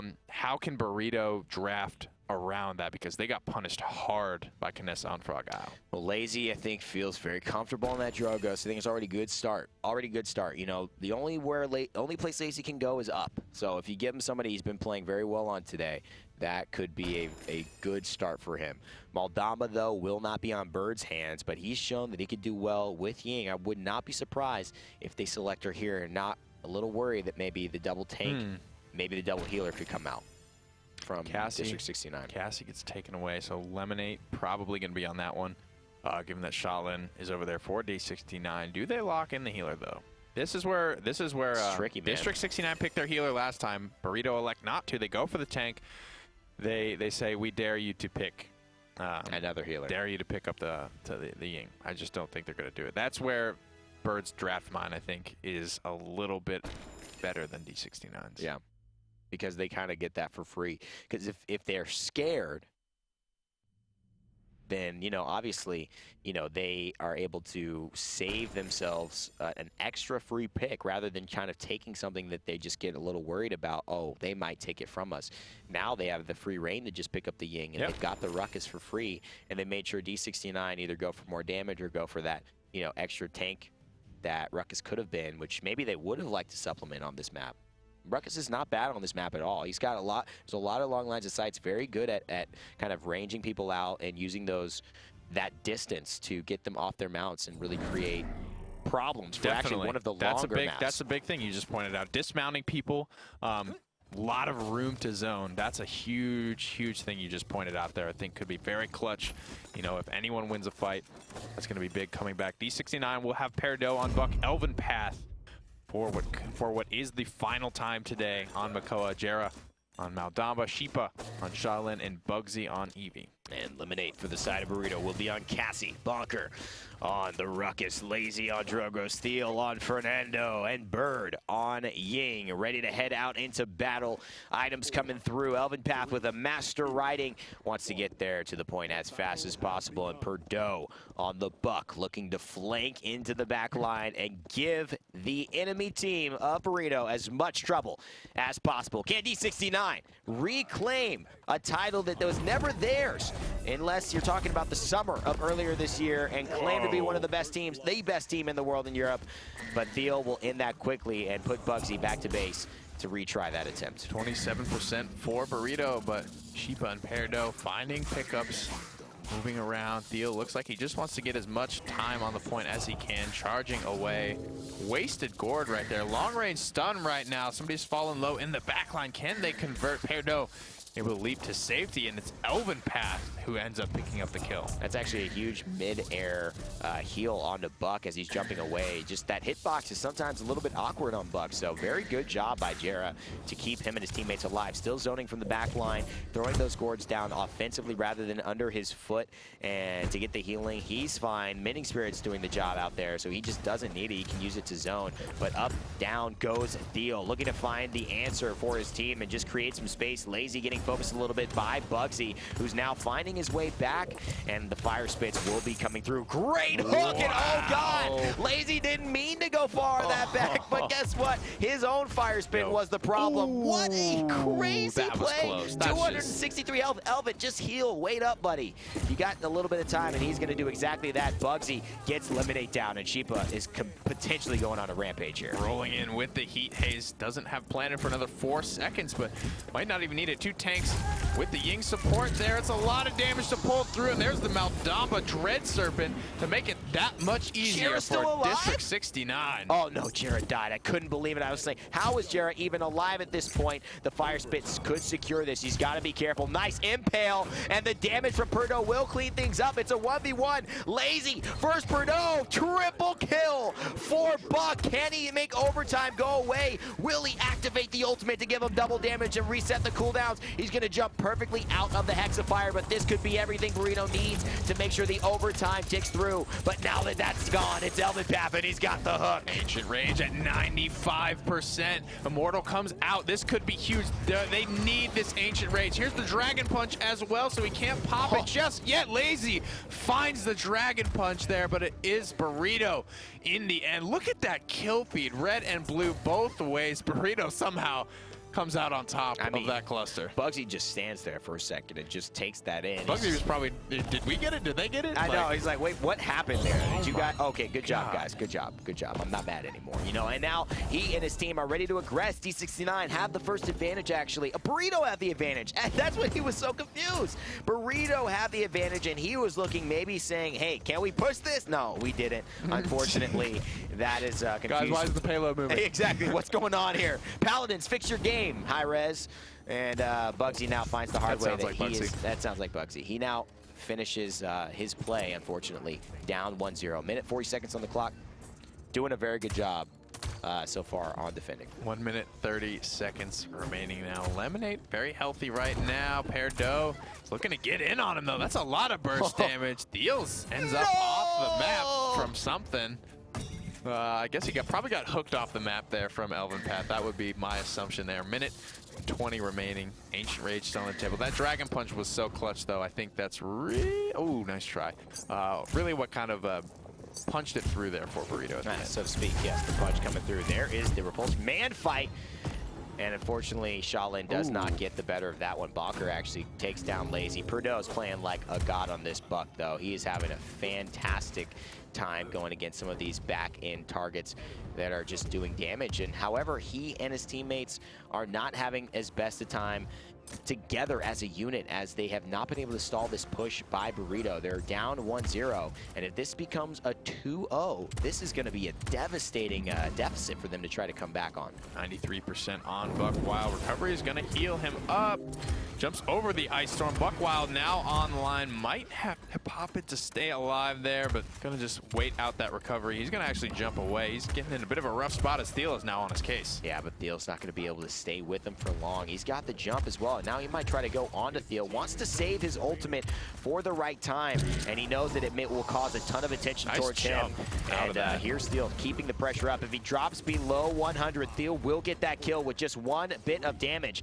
But now he's back up to 1780 thanks to the healing from his teammate, and it's just a duel right here. And that dodge roll was unfortunate. Eliminate misses the reset from Incitement, but it doesn't matter. Do they realize that this is about to get pushed in? They need to do something, and Elvin Path activates the Ancient Rage. Purdue activates the Buckwild, and this could be D69's hold. Purdue narrowly able to keep things alive. 90 HP, barely hanging on right now. Is District 69 starting to stabilize, though? This is a big kill if it converts for Purdue. Overtime will tick out if Burrito take one step off the payload, and there it is. Theo falls down. The defense will hold. That was such oh my God. a good patient team fight from Peridot.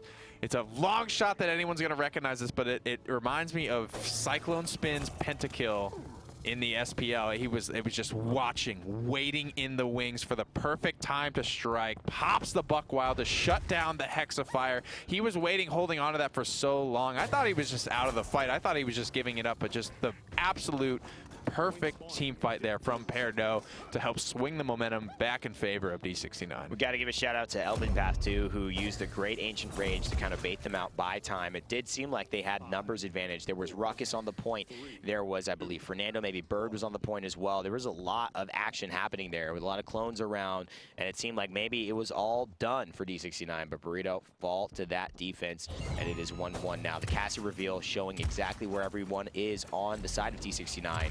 And Burrito looking to continue his ways. He's played phenomenally with this buck. Can he jump in and get some damage onto the Fernando? That front line doing a lot of work, creating the front line like he's supposed to, but will he fall? They need the healer Ying to help clean him up. Elvin Path, though, will be the cleanup crew here on Fish Market, and now he's going after Lemonade. He gets caught up in a little bit of trouble. Lazy sees him as well, and Burrito ends up getting the better end of that trade. Bonker locked down in the back line with the Ice Storm right now. Bird actually wins the trade there onto Sheepa. Bird actually pulled a double kill in the previous round there. Bird's Ying just absolutely masterful, able to dimensional link himself out of harm's way. Thiel is on Gara's case right now. Gonna try and land that stun. It will be good.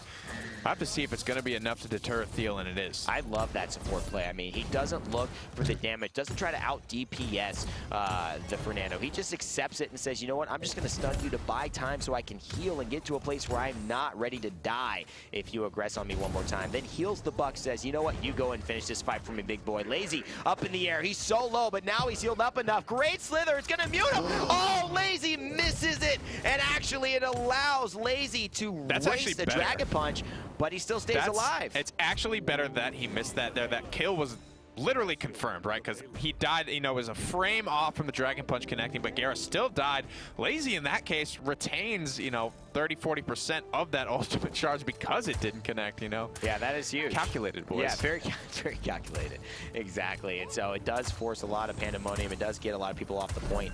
D69 finding themselves again behind a Burrito on Fish Market, and nothing has changed thus far. This Ruckus is paying a lot of dividends for them. Seems to be one of the harder champions to take down. If you look at the KDA as well, I'm sure he's been alive for a long time in these fights, and despite that, you know, still having a lot of deaths. So his presence is being felt despite, you know, being actually one of the most dying champions here on this round. This is a tough corner to break right now, Burrito. All of Burrito have bad lines. To fall. That's what I'm saying. It feels like they're losing the game the whole time. They all are. They really are. They're just losing until they win, I guess. Can we bring that up one more time just to see exactly, you know, every single member of Burrito except Bird is negative by a mile. By a mile. Every single person on District 69 is positive or even. This is an unreal game. This is why it's just so odd to see this, but also lets you know exactly what Paladins is about. It's an objective-based shooter. If you win the objective... Ares got his way in the end. He really did, Ares. You did it. And it is an objective-based shooter. If you don't stand on the point, you do not win game.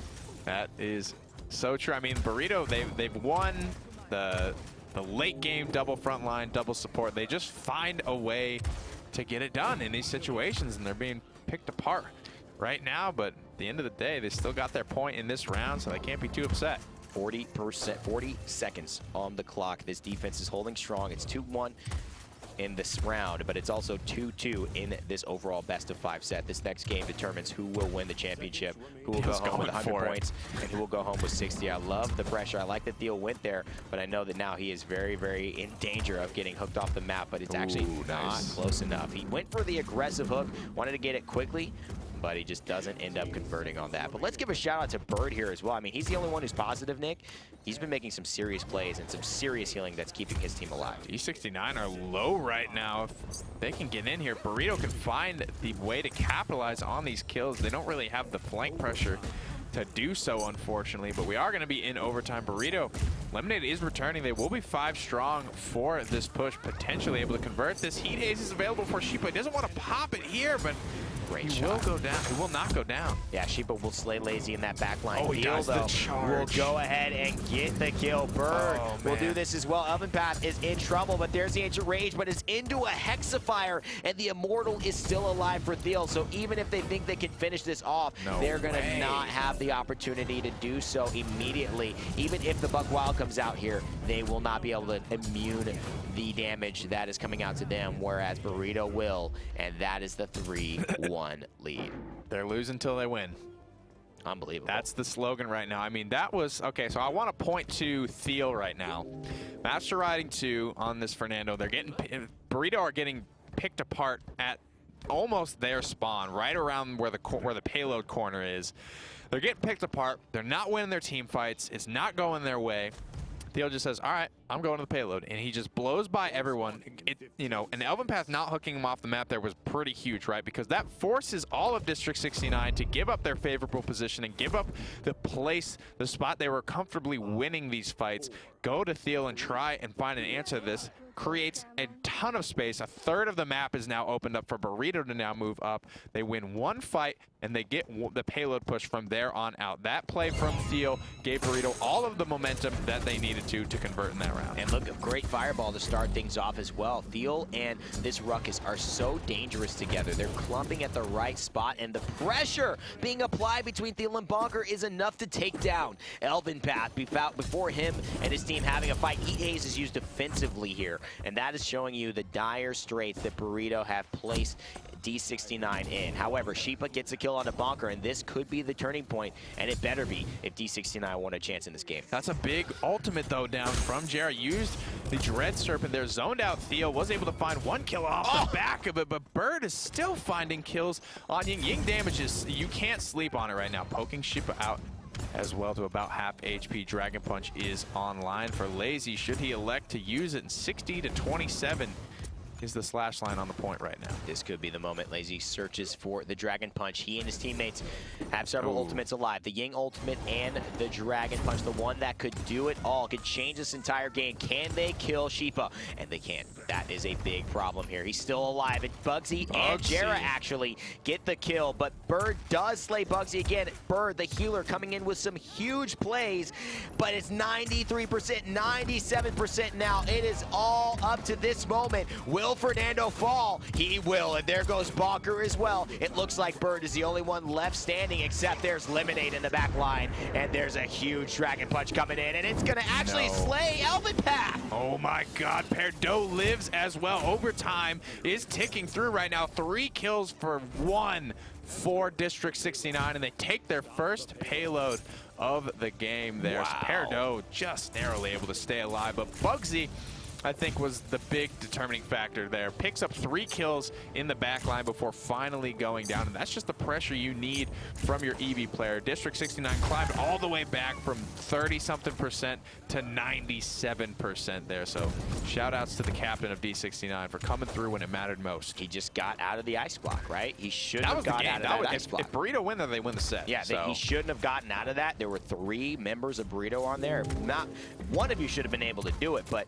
2 for sure. 3, come on, man. And they don't actually pick it up. But right now, Burrito's in a really bad spot. He is going to go down, guaranteed. Bird gets the kill onto him. Lazy picks up a double, and Jarrett's going to fall back here. And that was another big factor there. Perdo escaped from that little 1v1 on the side with Lemonade with, like, no HP.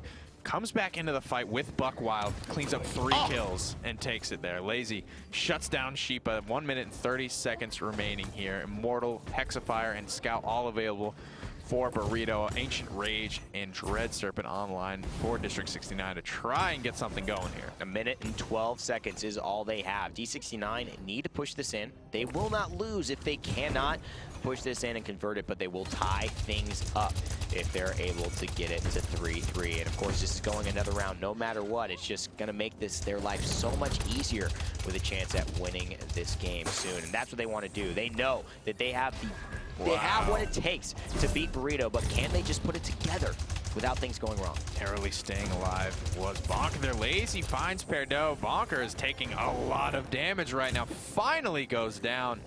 Sheepa doesn't have the angle on anyone just yet. Pops around the corner. A nice hook from Elvin Path. Great hook. Will take Thiel down. Oh, didn't see Drugos coming in from the back line. Actually, Lazy picks up a double, and Jera finds Lazy at the end of that. He's going to jump in. Oh, boy, that jump was so beautifully timed. Over the wall. Could have gotten the damage on the Lemonade, but actually Lemonade will dodge roll back into the Maldamba Gourd, stay healed up, excuse me, into the Maldamba Gourd, get a little bit of damage, but not enough to kill him, and just stave off the Cassie for now. So they built up pressure, Nick. 8 seconds left. Overtime could be ticking away.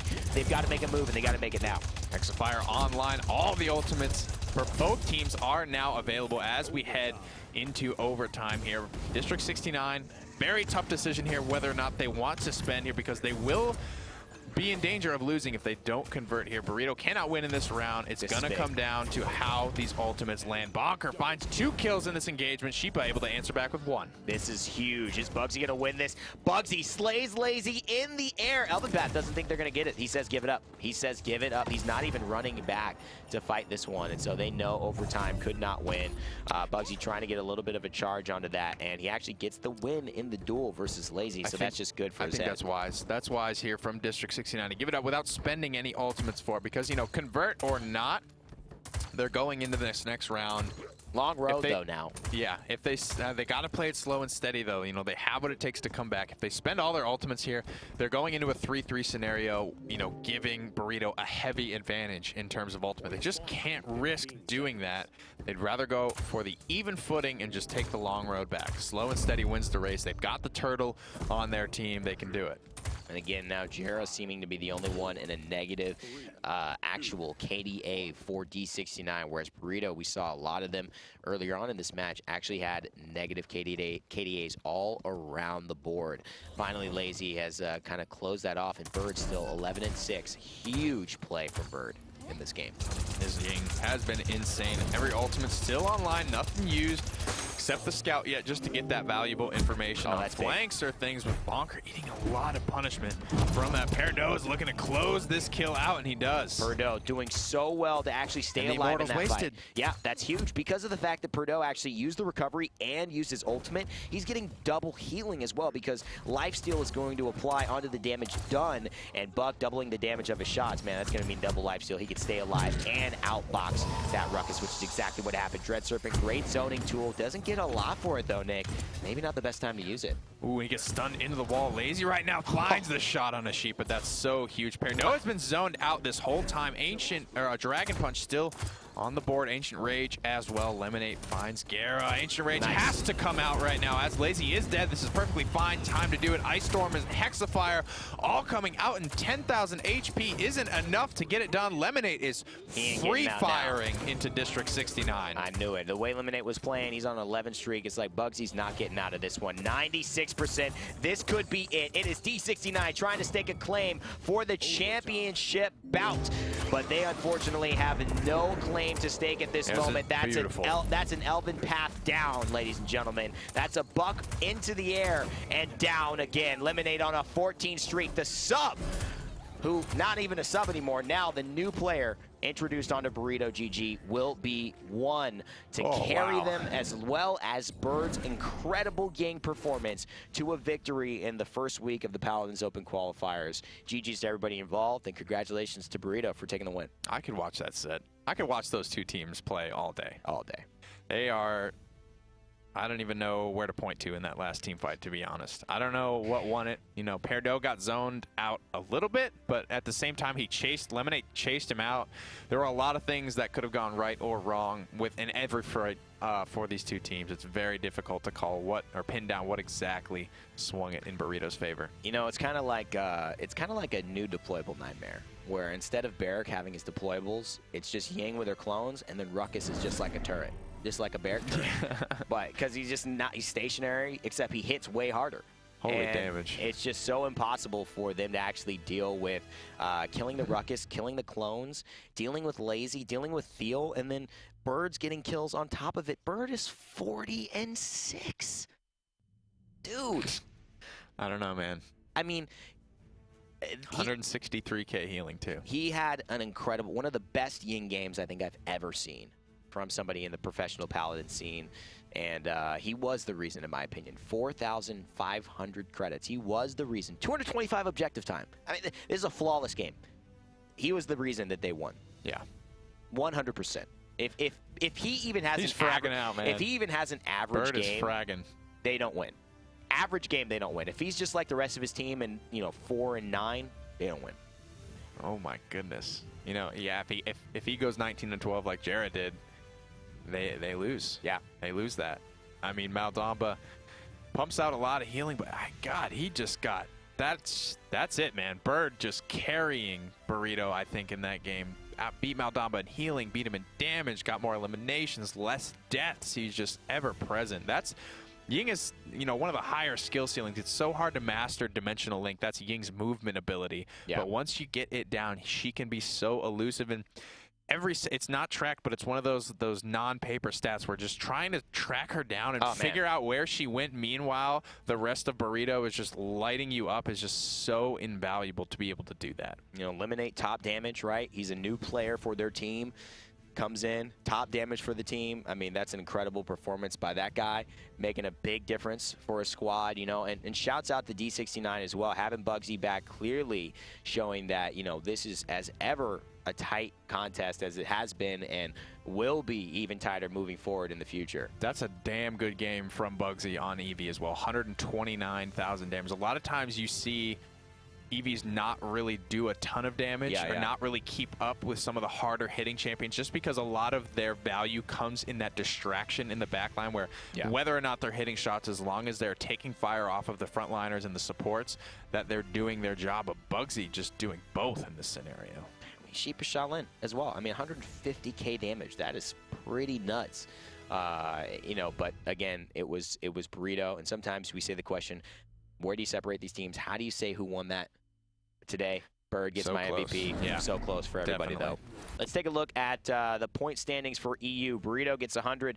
D69 gets 60 for coming in second. Skitlight gets 40. Interlopers gets 25. Cyclone, Hydra, Zachlad, Carney, and E2N will all get 10 points apiece. So we will be having 4 weeks of these open bracket qualifiers, and the top 4 teams after those 4 weeks will qualify into the Masters qualifiers with a chance to go to that coveted spring LAN with $75,000 on the line, I believe. Quite a lot of money. They'll get to hang out here in Atlanta, Georgia with us. A lot of them didn't even know where it was, but it is here. It's in Atlanta, Georgia, Alpharetta, so to speak, and you will be able to be a part of High Res Studios and have some great action here happening at the at one of soon to be, I think, very memorable LAN for all of us here, starting off this year for 2017 with some great Paladins esports. And it's been a fantastic year thus far, Nick. It's just getting underway. I mean,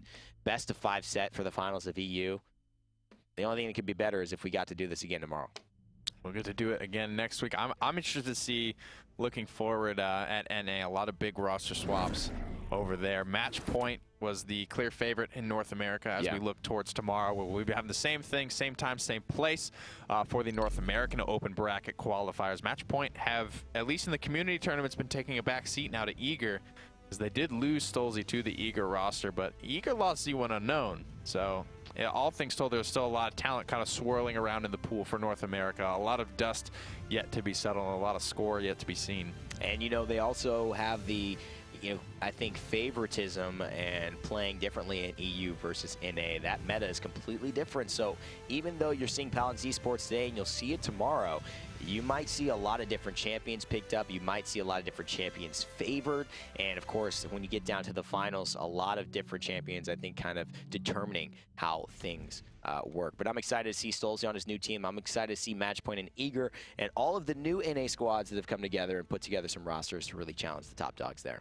Absolutely, guys. Thank you so much for tuning in today for the European Open Bracket Qualifiers. My name has been High Res Pretty Hair. My man's Rain Day here. We will be back same time, same place tomorrow to bring you the North American action. And as always, guys, remember to never give up, never stop gaming, and we'll see you in the realm. Or not. Or behind the bracket graphic.